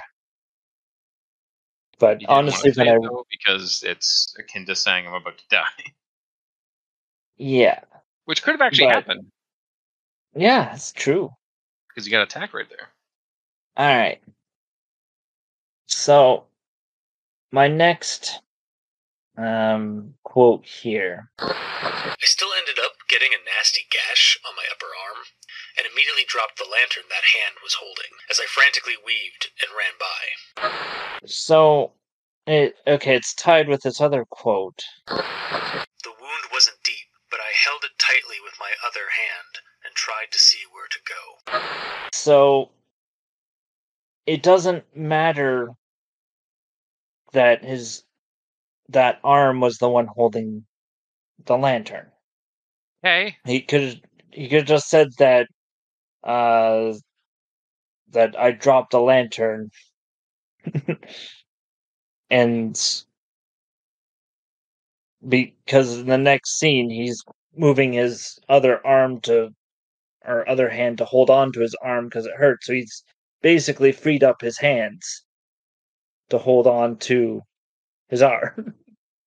yeah, but if he did that, he wouldn't have been forced to drop the lantern there and forced to not take it with him. Because if his arm was cut, he could theoretically just like transfer it to the hurt arm and keep pressure on it if the lantern's not heavy enough to actually cause him pain. And if he truly needs the lantern to see, he would have tried that. But because he got chopped in that arm and it caused it to fall out of his hand, it forced him to lose the lantern, which led to him wanting the lantern later, but he doesn't have it. Yeah. Because otherwise we wouldn't get that scene. We would get a different scene where it's like, I'll just throw the lantern down here and burn the bridge, which is like fine if that's happened, if what happened, but what happened is that, and that's what we got. Because this is a factual retelling of what actually happened to Cultists in the Backlogs. Yeah. Well, I think my point is that when he got the gash on his arm, like the shock of getting a gash in the arm could have forced him to drop the lantern, no matter what hand it was in. Oh, I see what you're saying. Yeah. So you're saying it's not necessary to specifically say that that was his lantern arm, because it would have happened regardless. Yes. Okay. Fair enough. And then my last actual thought is in regards to the ending that's not an ending. Because we get mention of echoes, and you'll know them when you see them, yet we never see them. Well, yeah, because we're getting information when Cultist has time to write more in the book. And based on what we have here, after leaving, he didn't have more time to write in the book in between him delivering the book. Okay. This was mailed to you, right? Like it was wrapped up? Yeah. Which is odd that he would have time to wrap it up and put in the mail, but not have time to write into it more. Interesting. All right. And that's the end of my actual thoughts. Okay. And I got a few to go myself, so I'll go and start doing that. So, first one is in regards to the bridge across the the little river that he had there. The nearby bridge was one of those arcing bridges that was made from wooden planks. So I was going to criticize Cultist's use of those arching bridges with wooden planks as a descriptor. Okay. Because I thought that was way too vague. But upon Googling wooden arching bridge, it came right up with what I assume he meant. So damn it. Which is basically just, a semicircle bridge made entirely out of wood that probably has a railing along it that just spans a short river. Yeah. When I first read it, I thought he was talking about like a rope bridge, like prepare to meet Kali in hell scene from Indiana Jones, like one of those. Oh yeah. Yeah. Yeah, well, yeah, I think I thought that too. Just because later when he's wishing that he had the lantern to burn down the bridge, it would be much easier to burn if it was a rope bridge. Yeah. And plus, if it's one of the tiny little arcing bridges that I'm thinking it is, it's over a stream that's like waist deep. It's like an inconvenience. So like a huge monster that's knees are above the desk height could just walk through it easily anyways.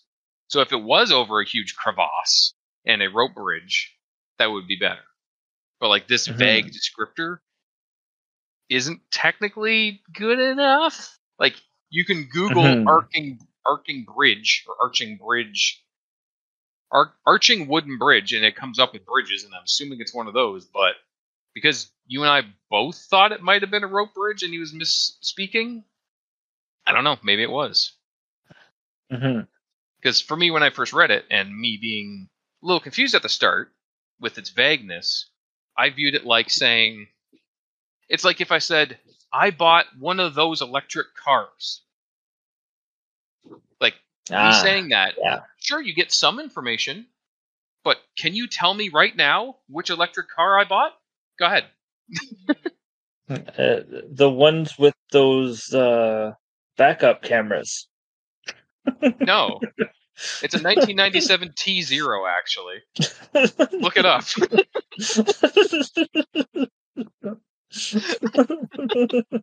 But yeah, that's what it felt like when I first read it, because I'm like, what type of bridge is this? It's wood, and it's a bridge, and it goes in an arc. That's all I know. Yes. Which is most bridges. But I'll move on from it. Okay.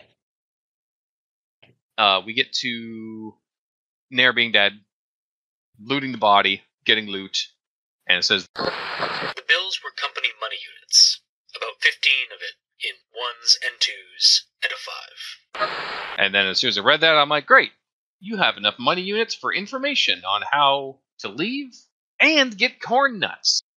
So you can just leave now without any hassle. Who is that up ahead?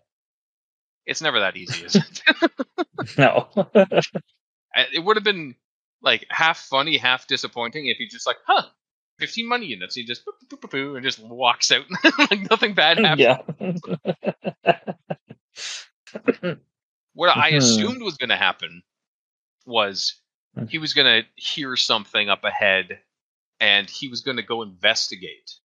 And then I would be like, no, you're falling into the traditional horror movie protagonist trap of needing to investigate everything when you don't need to.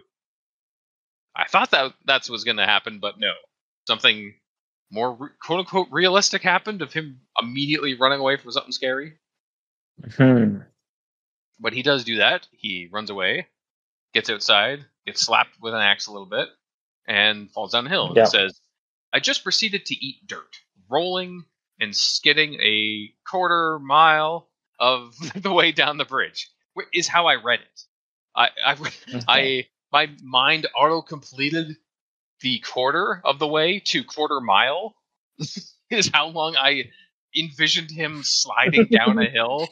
So basically, I saw that like the Ritz Cracker commercial or whatever it is of like the injured guy on the side of a ski slope, like rolling off of his little stretcher to like go face first, eating all the crackers on the way down. Well, I envisioned it as sort of the Princess Bride when he falls down the hill and he's like, "As you wish." Yeah. I've been meaning to watch that movie again. It's been so long. But yeah, I'll move on to my final one. This is when he's getting information from the Reverend about how to leave.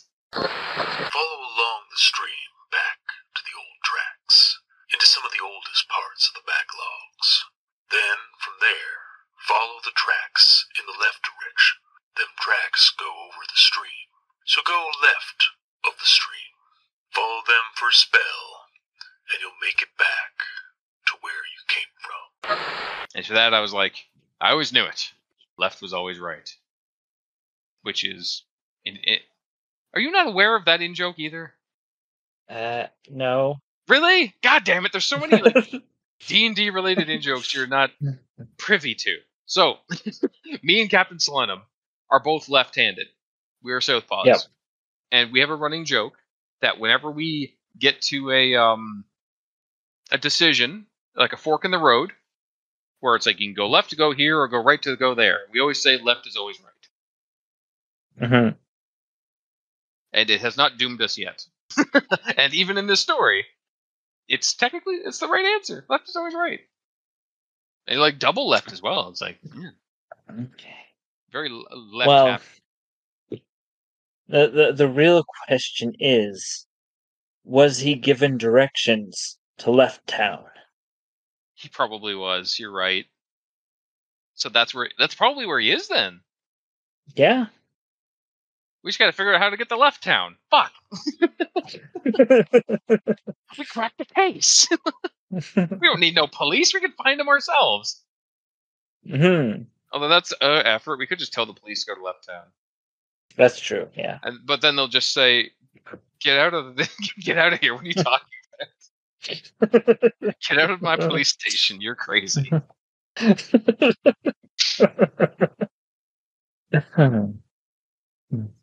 Yeah, that's the end of my notes.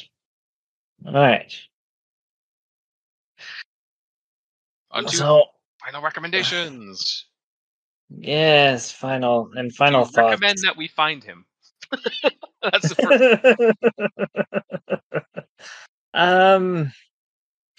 Recommend that we find him. No. And why is that? Because if he is in Left Town, then he's gonna show up eventually because he'll come out of Left Town. Yeah, that's true. And Left Town can't be all that bad because left is always right. Mm-hmm. Yes. I would love to like basically retire to Left Town. That's like my dream. So he's literally just living it up right now. I would trade with him if I could. Mm-hmm. Yeah. So, anyway, so final thoughts. Yes. Or whatever. So, like I said at the beginning, when Review Cultist basically says that he's so excited and a little bit scared. Mm-hmm. Like, he's having a wonderful time. Why should I be scared of the things that happen? So our friend is in danger. Yeah. But it's one of those things where if he's not scared, why should I be scared? Yeah. Like, I truly cannot fight you on this because I have said that line so many times as of late. Yeah. And as far as we know, he's gone to Review Cultist Heaven. So maybe we're just waiting for him to respawn. That's true. Because this does seem like a dream scenario to him. Mm-hmm. Possibly because it's all in his head as a dream, and possibly because this is exactly what he wants in life. Yeah. Cultist, what is best in life? To be chased by That- creepies, to run from enemies, see them chasing after you, and to hear the sounds of the podcast. Good enough.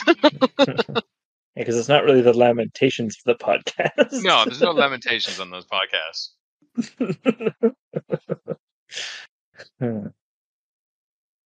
And the next thing for my actual thoughts is the enemies seem to be a tall guy with a chainsaw. Yep. Tall guy with an axe. Yep. Tall guy with a pickaxe. Yep. And another tall guy with an axe, which may or may not be this original guy with an axe. Don't forget the tall guy in the suit. Oh, right. The shadow guy with the suit. Was the he tall? Shadow guy. I don't know. I don't think he was. There's no mention of his height other than he's wearing a suit. Okay. So the TLDR is tall people are bad. Yeah. Mm-hmm. So, and I mean, unfortunately, and this is totally a me issue. As soon as you mentioned he had to go to the mine, my mind went to Minecraft. So His the axe. yeah, the guy with his wooden axe, the guy that had the pickaxe that was tall and lanky. I just envisioned him as an Enderman with a pickaxe. Yeah, he's got a diamond pickaxe or something. Yeah. And now that there is no chainsaw in Minecraft, so I'm sure there's some in mods. There's mods probably that have it. Yeah, but I'm talking vanilla Minecraft here. Mm-hmm.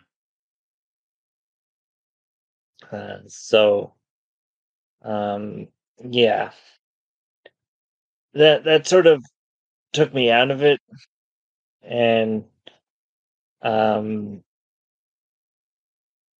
really would have loved for there to be a conversation with Nair.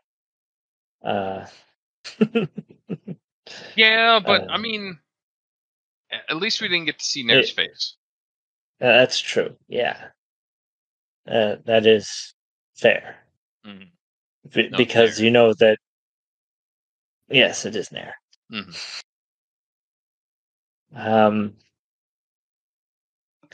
And the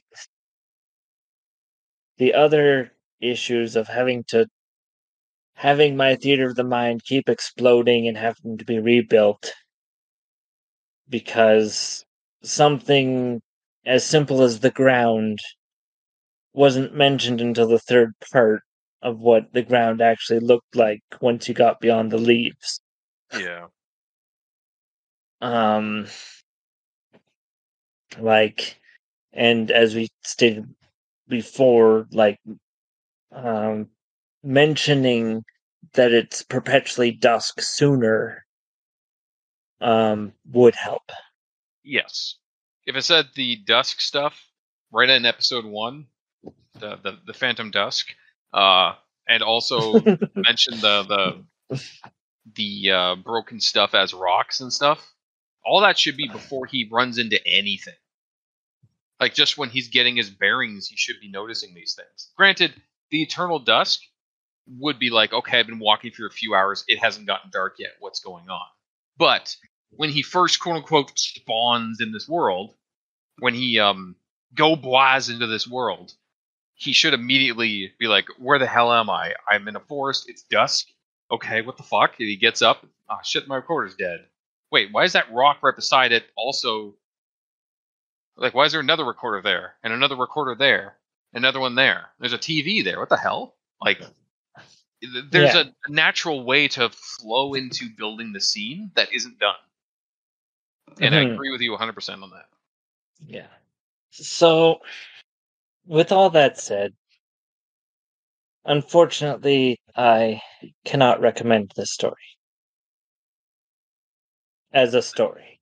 Now, as a notebook, as the basically diary of review cultists, it's perfectly fine if he's just jotting down his own recollections. But as a story, I don't recommend it. Yeah, it's kind of hard to try to formulate a perfectly set up and succinct story when you are lost in liminal space and not knowing you're not doing it for that purpose. Although he is kind of, because there is some flowery stuff going on that isn't necessary, but it's there. So maybe he is trying to actually make it into a story, but at the end of the day, you're right. He is basically just doing a log of this is what's happening. It's akin to it's almost like a ritual-based creepypasta in a way, where it's just like factual stuff. To like, this is what I'm doing. That's what I'm doing. It's causing this effect. Mm-hmm. But yeah. So actually, on to me actually. So Yep. First off, found a lot of grammar issues that slowed my read. 18 of them actually in all. Yes. Granted, it is a relatively long story. Oh. I feel like there's one thing that I feel like I should mention. Yeah. And that is, it would be much nicer if the paragraphs were double spaced. Yeah, they're not even like single spaced in between them. They just kind of click down to the next line. Yeah. Unfortunately, when I was reading this, because of that formatting, I had an issue where I would read the line and then I'd go down to the next line, but it was the same line. Mm-hmm.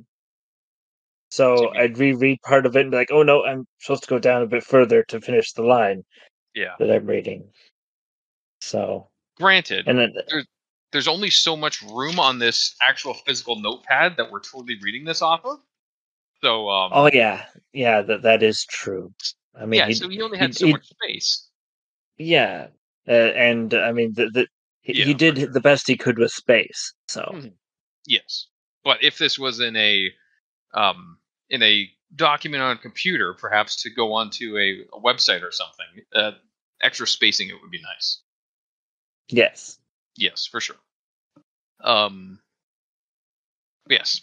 Regardless, lots of grammar stuff. Unfortunately, granted, it is a long story, as we said, but I did find myself hitting pause a lot due to needing to document them for the show. If I read this naturally, without needing to make record of the grammar, it may have not bothered me as much. And also, if I didn't decide to start reading this so late at night, it might have been better too. Yes. But I managed to finish it, so whatever. The story itself, though, it wasn't exactly scary, but it was a fun romp filled with references in an odd high-tech, low-tech world. And I'd be lying if I said I didn't want to know more about this world, dimension, whatever it is. Like, what's the origin of this? Like, is it just a cover over Dogscape? I guess for some reason.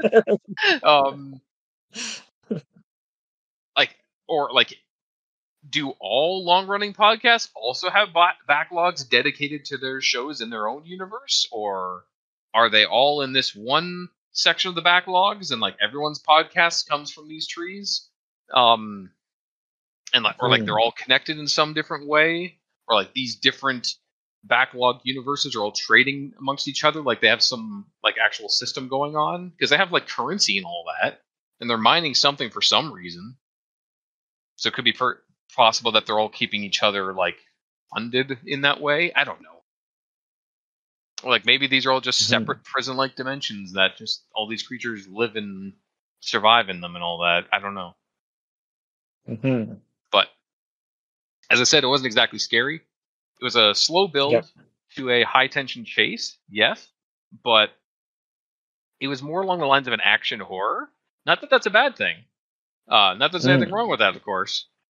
Because also, as I said, it was a fun romp to see what had to be done to get out of there.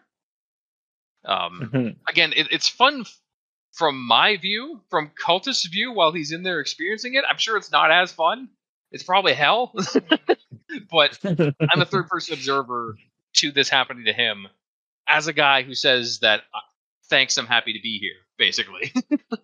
So, because I am with you on that. Him not being scared. I mean, he was scared because like every time something bad happens, he immediately nopes out. Yeah. And he's not happy about it. So that part's realistic.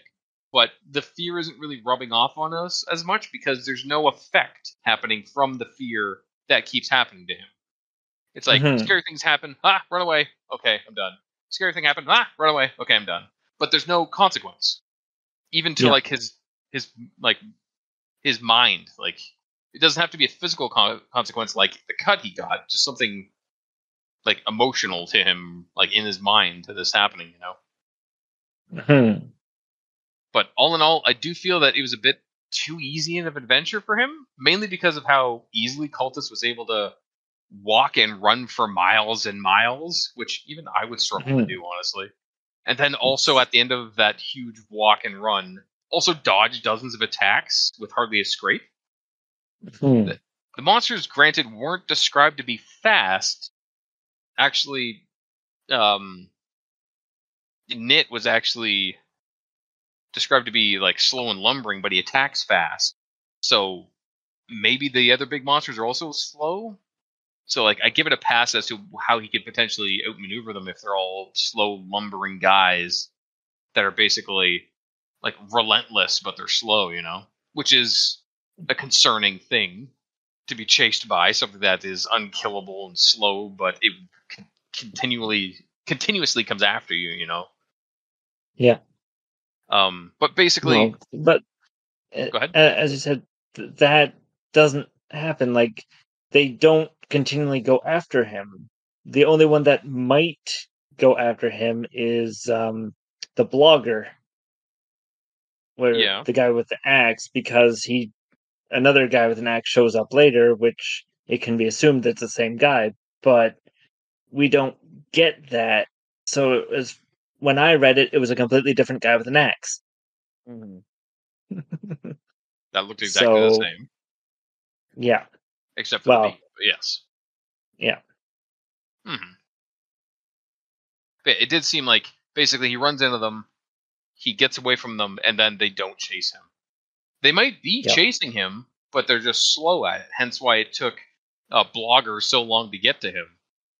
Because Cultist had the time to walk all the way to the mine, be scared of hearing people screaming in the distance, which was actually Nair being murdered now that I think about it. When Cultist was at the foot of the mine and he heard a scream and he waited there for 5 solid minutes. Yeah, that was Nair dying. Yeah. Could have saved him. But basically my whole problem with the encounters here is basically we need to see the character. Okay. In regards to a story, we need to see the character roll some ones. Because these are all like 10 to 15 plus in this. Like, failure brings tension and concern.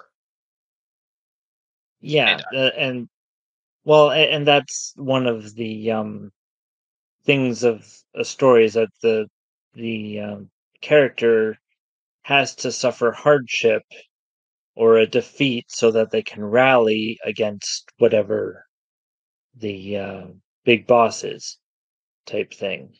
Yeah. So and in this, the big boss would be escaping, technically. Yeah. But the only thing that really got in his way of that is not having money. Yeah. But he didn't even have to work for the money. He found the money. And he just got the fuck out of there with literally just a scrape. Yeah. So it's a little too easy. Not that I want to see him get gored or anything like that, but like, let him get slapped around a little bit. Not that I want Cultist to have a bad time as he's stuck in this liminal space, but as a story, the main character shouldn't get by so scot-free. Especially when the character is supposed to be a Joe Blow. Yeah, well, I think the parts where he supposedly failed was when he tripped and fell down that hill, and when he even entered the liminal space and just went blah. Yeah, but when he fell down the hill, that was technically a shortcut to get away from them. Technically, yeah. Because he never saw them after that. If he fell down the hill and it knocked him out for a minute, and he woke up and they were right there, yes. But there was no downside to that. It was only an upside. Okay. I guess that could be seen as him failing upward, perhaps. But yeah. Oh, yeah. Technically downward because he fell down a hill, but you know what I mean. Yeah. Yeah, regardless, there wasn't too much tension and concern because he was not failing that much, or at least not hard enough. Maybe that's the fact that I knew Cultist would make it out from the get-go. Because, the story's here in my hands. He got out, right? Right? It's yet to be seen. Yeah, until I see him, I don't know. But, I guess that's also the folly of journal entry stories in general. Unless it's being given to us by someone that isn't the character, you know the character's going to survive it. Because they're giving it to you. And here's the retelling of what happened. So anything creepy that happens, you know that they're not going to die from it. Or even be, traumatically injured because they're right there.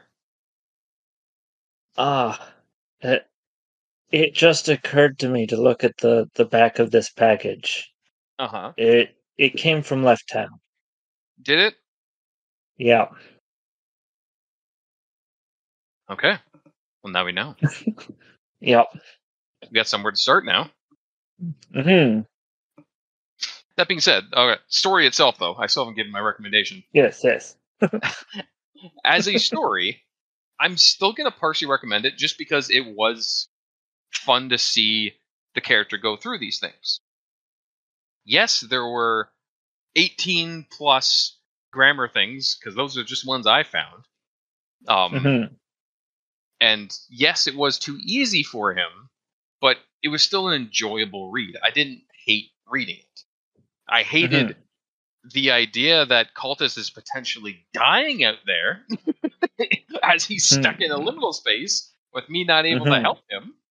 But that's partly why we're doing this recording. Partly because, content for the content gods. We can't let a week go without. But partially because us reading this and talking about this, we're kind of getting some insight of what potentially happened to him. So we can maybe go find him. Or maybe he'll just find us. He'll see that we posted his memoirs on the internet and be like, what the fuck, guys? One of those two things will happen. But all in all, I'll still partially recommend this one. It needs work. It's no Who Was Phone, but it is Who Was What? What was it? Where Was Phone? Oh, right. This is not Who Was Phone, but this is a little bit of Where Was Phone, which does bump it up a little bit in my books. So yeah, that's my final recommendation. So I guess now we need to do an outro? Yeah, usually that's how this works. You got this, or should I attempt it? You can attempt it if you want. Sure, I'll attempt it. So that's it for this week's episode. If you liked it, let us know in the comments wherever this gets posted. We're on. Where are we on? Podbean. Are we? Yeah, that's our main host thing. Okay, cool. Podbean. We're on Podbean, as you may be hearing this on, or maybe you're hearing this on YouTube, because we slowly release these on YouTube eventually. Yeah, it's Podbean, iTunes, YouTube, Yeah, all that stuff. We're kind of on Facebook to a degree. It's more so Cultist that's on Facebook, though he might not be on there right now, with him being missing in the liminal space of the backlogs.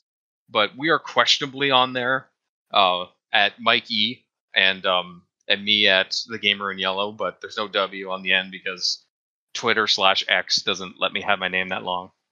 Sad times. Yep. So for Patreon, we have $2 and $5 tiers, I think. If you want to support us there, we have early access and special episodes there, I believe. Yeah. And to those that are supporting us, thank you very much. We literally could not do this without you because you are keeping the hosting bills at bay. And thank you to Cultist for managing to find a notepad and recount his tale of being lost in here so he can give it to us and so we can share it to everyone on the internet without his consent. I'm sure that's fine. But yeah, I think that's just about it for this week's episode. And I have been the Gamer in Yellow. And I'm Mikey, East End Trevel. And that's been Al Dente Rigamortis. Sleep well.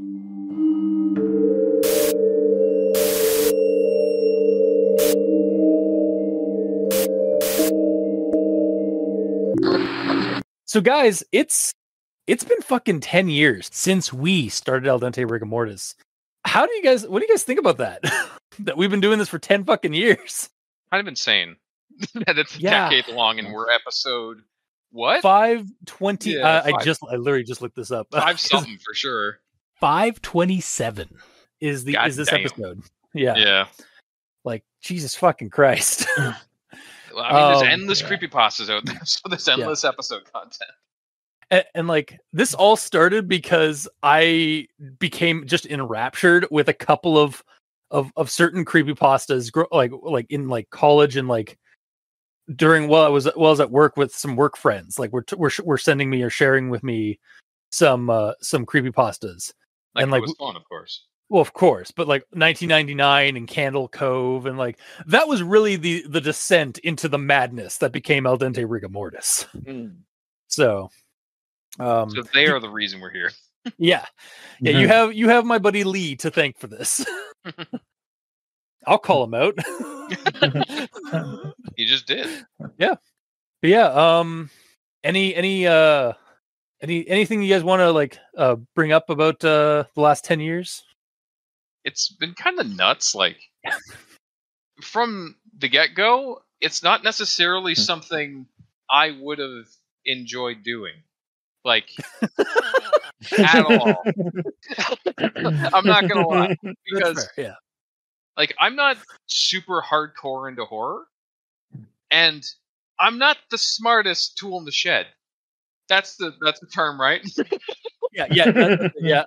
But like, I feel like when we started this, it was me and Dr. Leviathan, like review called Dr. Leviathan, and we were both like super horror nuts. Like we love horror, like we still love horror, like because I like anybody out there who ever wondered what happened to Dr. Leviathan, he just left because of life stuff. Like we are still friends. It's just life got a little too hectic and he had to depart and decided to officially retire the character. So, but yeah, like we were both horror fanatics and fans, and I introduced him to this idea of like creepypastas after I discovered it, and we decided there was a niche here to like discuss these stories. And then like over the years, like then we got like Mikey and like Gamer, you'd come on a couple of times for like video game ones. Yeah. And Mikey, you came onto the show, and I know for a fact, like you're not a huge horror buff yourself, or like horror fan yourself. No, I'm not. Despite being in all of our groups that like watch horror movies on like Saturday nights and stuff like that. Well, we watch them, and I poke fun. Yeah, that's it. That's the thing. That's how you cope with the fear. You laugh through the fear. And honestly, like even Dr. Leviathan, like we would say is like it's great to have Mikey in on the show because it gave us a fresh new perspective for these stories as well, and like a new opinion. So it wasn't just like two horror fans; it was like somebody who's like being. It's sort of like that experience of like you're not a horror fan or you're not like a creepypasta fan, but like your friends keep like sending you links to creepypastas. It's good to have like a Joe Blow kind of opinion on things, because people listen to podcasts, not all of them are necessarily as well versed as you and Dr. Leviathan are in horror. Yeah. So having me and Mikey here we're basically the layman's version, you know. Yeah. For people that aren't as into it, but they understand it one way or another, that's when you might lean towards our sides of the recommendations compared to yours. Because as a horror buff, you might like or hate stuff more or less than us, because you know so much more about horror, and you know, like, oh, well, this one's so much better than this, so this doesn't really hold up, so it's not as good. Or this is a direct reference to this, which makes this better, so I appreciate it more, you know, where we don't necessarily have that view. Yeah. Yeah, it's because I definitely am. I feel like over the years I've like definitely demonstrated that like my genre savviness. Yes. Like I know the tropes more. And so it's interesting to have like somebody who's like kind of an old guard, like knows like the kind of like all the tropes and like some of the gimmicks and concepts of horror in horror genre, not just creepypasta, but horror genre. And then also having like some fresh takes on it from you guys. Yes. Some baby ears. Yeah. To listen to all this too. And I mean, there's been countless episodes where like, again, both of you guys have brought like new things to the table that like I didn't think of, and I was like, oh god, that makes it so much better. And with Mikey, it's more like Russian roulette, where it's just like, you know, or it's like roulette, you never know what you're gonna get. Yeah. He either ruins the story or makes it better. Mikey, do you have anything to say on the last 10 years? I guess 8 years. Yeah, because I showed up in episode 88, so yeah, it's a good year. Yeah, 88. It's been a long road getting from there to here. Yeah, just insert the opening cinematic for what, Enterprise? Yeah, for Star Trek Enterprise. You just have that like that song, that like country song or whatever it is. Start playing. Yes. At least you yeah, gamer. Hey, man. You're a rock star. Damn right. Thank you. Yeah. Well, and we've gone through some good pastas and a lot of not so good pastas. Yeah, over the years. For me, mostly not good. Yeah, no, it's fair. Like again, like we have said on this show time and again, like we all have very different views on what we like in entertainment and in life sometimes even. Yeah. So like our perspectives are varied, and kind of dynamic in that regard. And for me personally, like doing the show, it's kind of helped me come out of my shell a little bit, because I am not the most social person at all. Like, I'm relatively antisocial. Like, this and our D&D game every week are basically the most like social activity I do, because I'm generally a pretty like quiet person. I keep to myself. I do my own shit. Mm-hmm. So it has actually helped me doing all this, like both between this and between ADR, or sorry, this is ADR, between and One Less Guy. Yeah. So I do appreciate that for sure. Awesome. Any regrets, guys? Joining the show. I joke. I just like fall to my knees. It's like, not really. I mean, like, out of us, I am the one who fucks up. I fuck up a lot. But you know what? It's like whatever. Yeah, I just don't at this point. So me having regrets at this point isn't really a thing. Yeah. Because if I was going to regret anything, I would be I would probably be ticking off I regret this episode multiple times because of shit that where I fuck up and forget things or not realize things. Yeah, honestly, I've had there's been a couple of episodes where I'm like, I left it as like, oh god, that like left me in a shitty mood and stuff like that, and I was just like wasn't looking forward to editing it because I had to listen to that conversation again, kind of stuff. But I will say those the good ones, like all the other like episodes and like that left me with a very positive mood afterward, entirely like almost 100% outweighed the ones that were like that. Like I kind of left me a bad taste in my mouth. Yeah, and it wasn't like it might not have even necessarily been the story. It's just like at the time I wasn't like feeling it, or I was having a bad day. Yeah, or sometimes we butt heads because we do butt heads a lot.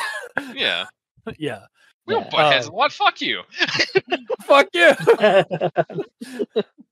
I've actually, yeah. I feel like we definitely do butt heads, but again, like at the end of the day, we're also still friends, and like the story, like it's just like we have to agree to disagree because again, our personalities are different. Yeah. Yep. Mikey, do you have any regrets or no? No. That's wow. Other than maybe joining the show. That's my maybe not being the best with notes, because if I ever go back to them, they're not really sorted very well. Yeah. Oh, fair enough. My notes have gotten very organized over the years. Like I have a template now that I load up with like everything ready to go, and I just plug in everything. I think it was year one. We had been doing it we've been doing quite a couple of episodes up to this point, and I did not have notes. I just would read a story, and Leviathan and I would talk about the story that we had just read. Damn. And we had no notes whatsoever because we didn't have segments on early on, right? We didn't have we didn't have a grammar. I think it was the grammar Nazisms back then, and then we changed it to the Grammar Inquisition to remove that word. Yeah, because we didn't want to use that word anymore. Yeah. And like, yeah, we didn't have honestly, all that stuff was kind of when Mikey came onto the show. Was when we got the Grammar Inquisition stuff going, I think. But otherwise it was just like notes, like just like what we felt about the story, like, and like it all just kind of came together like in a muddled mess. And I remember, I think it was the first time Matt from Drunk and the Ugly hopped onto the show, and he asked me what my notes were like, and all I could respond with was, haha, notes. I should probably do that. Yeah. Like legitimately that was my reaction. Yeah, it's just like, holy crap. I was doing this show for like a while before that. I was like, how have I not been taking notes? And thus started my my large collection of like moleskin style like notepads that just have like scribblings in all of them. For this. But so also the fact that people who listen to the show and were coming on the show, the fact that they didn't realize you were just pulling this out of your ass is actually pretty good. Like they assume that you had notes because of the amount you remembered and the way you brought it out. So it's actually kind of a point of pride that's like, oh shit, I actually didn't have notes. It could be a testament to my my enthusiasm. Yes. I definitely do remember, like my recall, like for memory wise and stuff, is definitely more focused on things I'm interested in. So like, I mean, learning math, like multiplication tables were sucked for me, like as a kid, growing up. But like remembering like lines from a movie or TV show I just watched were like fine. So like, again, reading a creepypasta, there are like I was able to like recall things that were happening in there and then like talk about them as topics. But yeah, like I went from no notes to scribblings to actually having like actual thought, like actual notes that were like not grammar related, to having with some grammar stuff, to like now I have a fully formatted template, like you said, like you have their gamer. Yeah. Where it's just like I have like, all right, title by the person. it's then like the rundown and like I where I would jot down like the rundown into a comprehensive like listing of events that happened in the story. Mhm. Then Grammar Inquisition as a segment, and then I'd have my segment for actual thoughts, and then underneath that would be a segment for final thoughts. Yes. And I've even modified that recently with actually having the script for the outro. Because I kept chastising you about just reading it because it's a struggle. Yeah. Anybody out there listening to this? We do a lot of editing, believe it or not, with the audio. I do try to like cut out like dead air and like repetitive things, or if we get something wrong and we re-say something, I'll edit out the bad stuff. Yeah. There are like the outro like bit is definitely one of those areas that I like keep an eye on and patch up occasionally. Mm-hmm. So, and actually, we were talking about, like just a minute ago about Matt from Drunk the Ugly and stuff like that. I would love to thank anyone who has ever hopped up on the show or ever hopped on the show, like Matt and Sam from Drunk and the Ugly, Tara from Ugly Talk with Matt, Adam from RPX, Ian from RPX, Noah and Kyle from Maple Syrup Blood Money, the guys from Kame House Party, Vince and Aaron. Anybody who's ever been on Captain Solanum's been on a couple times. Captain, yeah, we know personally. Yeah, Captain Solanum, one of our friends, who's really into like the Slender vlog stuff, and also like now the analog horror stuff that we've been looking into. I'm going to apologize to Captain Solanum now for bringing him in on a story that had the most of his triggers. Yeah. Like it was Laughing Jack, and it had clowns, children dying, dogs dying. So yeah, that's all bad. Maybe not the best, No, but he stuck around and didn't just like kick me in the balls. So I appreciate that. Yeah, it's been a wild ride, and like when I started this, there were just like creepypastas being read online. There were no but I wanted a podcast that I wanted to listen to a podcast where people actually like looked at the story and talked about the contents. Yeah, and like so that there's still not that many that do it. There are a couple. A couple have sprung up in from some people in the creepypasta like author field kind of thing, like the authorship stuff. Like I think Slime Beast and Midnight Marinara are a couple of them. There's been a couple of a lot of them are analytical like video essay shows on YouTube. Like Night Mind started up I think about probably about like half a decade ago or so.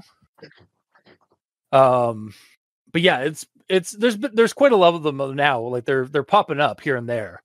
And it's awesome, but it was like at the time I was like, there's a niche here that we can fill. Like we can get this the show off the ground, and we can like actually have like conversations about these stories rather than just reading them off online, right?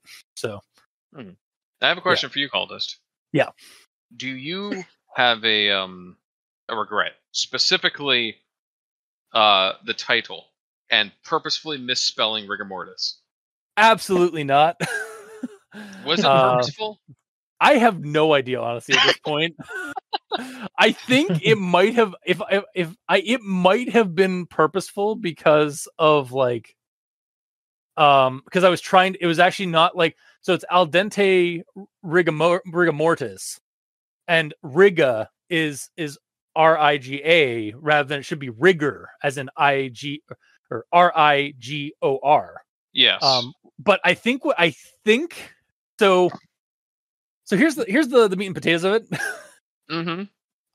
I think what happened there was I was portmanteauing. I think that's the term for it, where like I mashed two words together to make a new word, which is so like I think I like al dente rigatoni, and rigatoni has riga. Yes. And I think I just added rigamortis, and like didn't you do removed the like Tony and put the Tessa. Exactly, yeah. So yeah. I think that's where that came from, but like Yeah, I remember like a couple years ago we like realized, oh wait, we're like that word's completely misspelled. Like, Yeah. oh shit, no one's noticed at this point. And then I think it was like, oh wait, we misspelled it, much like how there's always typos in creepypastas. Because Yeah, I think that's the cover I came up with. yeah, But it And- does make sense that you took rigatoni and made it darker yeah, because And again- creepypasta. yeah, exactly, creepypasta. And no shame for anybody I was like no, all stories have typos. Like Oh, for sure. no matter how hard they try, Yeah. there's gonna be typos in something. So, but yeah. Another thing I want to thank is all the authors who have contacted us, Mhm. not with with torches and pitchforks, ready to like string us up for criticizing their stories or critiquing their stories and like occasionally tearing them apart. Yeah. Like I am always floored and humbled when we get a an email from an author of one of these stories that we've covered, and they thank us for our input and thank us for covering their story on our show. Hmm. It's just like it's so cool, and like I'm always like really happy and excited. Like I share it with you guys with these guys like all the time. Yeah. I think the fact that we do this sort of in a very sincere way. Like we're here just to talk about creepypastas because, well, at least one of us really likes it, and the other guys tolerate me. We'd be doing it regardless, so we're just recording it. Yeah, I'd be talking to you guys probably nonstop about like a creepypasta I was reading. So Yeah. this sort of just gives us a an outlet that we can share with other people. Mhm. This is gonna sound really sappy, but like honestly, the highlight here is having a time in the every week to like hang out with friends and talk about creepypastas. That's my highlight, honestly. It is nice to just like have a scheduled like meet up to just chat, you know? Yeah. Well, I mean, we have like a whole bunch of formality because of the show, but like even like before and after the show, we end up like talking a little bit afterward and before. No, I'm so. out right after. Yeah, no, I mean, yeah. Well, But no, and I'm sure it helped us during the pandemic. Oh 'cause, God, yeah. Mhm. Like this helped us to still be somewhat social, even though we were in our respective caves. Yeah. Yeah.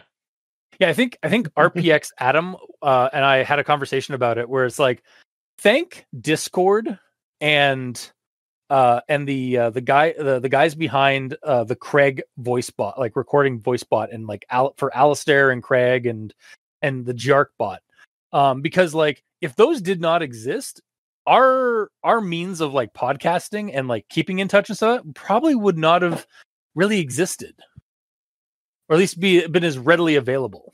Yeah.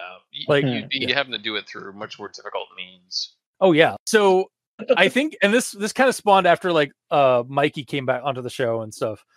Yeah, our show definitely I think early on we kind of took a little bit more serious of like being like kind of a conversational thing about like the creepy stories. And so I feel like we have this like nice, so I think it's a nice balance of like actual like sincere like creative constructive criticism and critique of the material we're covering, and then tossing in these critically silly like jokes and silliness that we are that are our personalities as well. Mm-hmm. Because it happens every single episode. It does seem to happen. There's always some crazy silly shit that comes out of us reading it. Yeah. Well, I mean, it came to a point where I had to basically address that in the intro. It's like where we discuss these internet stories, most creepy and most pasta, while being critically silly doing it. Yeah. So yeah. Is there anything else you guys want to say before I kind of dive into the final thank yous and the outro of this? Don't think so. Okay. Aside from a thank you to inviting us to join you on this 7 to 8 year ride. I don't know how long I've been in. I don't think it's been as long as Mikey. I think maybe 6 or 7. Yeah, 6 or 7. Yeah, something like that. Yeah. Honestly, I want to thank you guys for being my friends first and foremost, and tolerating me and like hopping on the show. I know there's like the joke of like that I like blackjacked you guys, and like you're on the show, like but like I'm always thankful that you guys like are willing to come on the show and like and talk about creepypastas, even though you guys aren't like the biggest horror fans, but like able to tolerate and talk to me and like read these stories that I send you every week. It really means a lot. I really love you guys. Oh, we love you too. And honestly, like it's rubbed off on me your enjoyment of all this, because like I've found myself like making creepier characters and stuff for D&D games and shit like that, because like it's cool. Like there's a lot of like interesting things you can do with creepier aspects compared to just doing more vanilla things, you know? Yeah. So you broadened my horizons. I've broadened your event horizons. Mikey, do you have anything to say about that or no? He's like, yes, I'm just here. Mikey, there's one thing again, thank you for being on the show. I am going to say again right now, and I've said it before and I'll say it 100 times more. I am sorry that we occasionally we more often than not talk over you sometimes or hijack your sections of the show. But every time you apologize for that, I say the same thing. We do it because he comes up with such interesting things to talk about. I know. It's just sometimes I do feel like we just kind of like Mikey is too quiet for his own good sometimes, because he just like lets us like just hijack the spotlight. Well, what happens if he mic drops and we pick up the mic and talk about shit? I mean, that's fine too. Yeah, but like, yeah. I don't know. I'm still going to apologize for it because I mean, goddamn it, I'm Canadian. Yeah. But I hope it hasn't been too meddlesome for you or too annoying to you. Well, I've learned just to mention things and then just wait for the verbal diarrhea to end. You know what? That's fair. that is wholly fair. Some aloe vera on that burn. Yeah.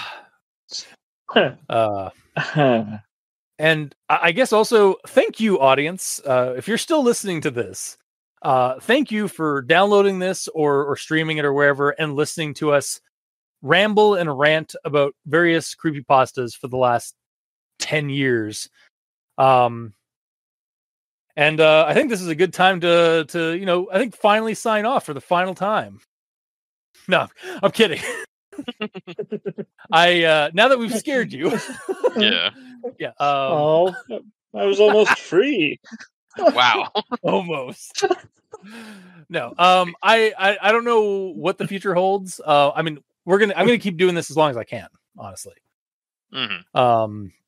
Because like there's always creepypastas out there. There are always creepy internet campfire stories out there, whether it be creepypastas, fear fiction, analog horror, SCPs, Reddit no sleep. Like the list of various internet horror goes on, and it continues to evolve. Like we went from this show started with like basically just like the like kind of the middle to tail end of like pure of the original creepypasta like trend to and like the early days of SCP. And we have seen kind of this like development of the internet horror over the show in the last 10 years, from like with the advent of like Reddit no sleep and analog horror, and like how Slender Vlogs eventually kind of gave way to that analog horror aspect, where it wasn't just about Slender Man, it was about like other creepy shit that people use with like weird video camera stuff and like glitches and such. So yeah, thank you out there, whoever listens to this. It really is awesome. And if you ever have any kind of anything you want to share with us about it, you can leave us an email at Dente Rigamortis. That's ALDENTERIGAMORTIS@gmail.com, where you can leave us other creepypastas, SCPs, spooky things. You creep it, we'll peep it. Yeah. And yeah, like any also like if you're an author and you want to get a hold of us, like by all means, like send us an email. And speaking of the authors, thank you for writing these stories and posting them online, for creating this material and throwing it online for the greater internet horror kind of communities to absorb and read and watch and enjoy and get spooked by. Like it really just boils down to like these are like awesome, like creepy ghost stories or monster cryptid stories that just get shared across various communities, and it's so cool.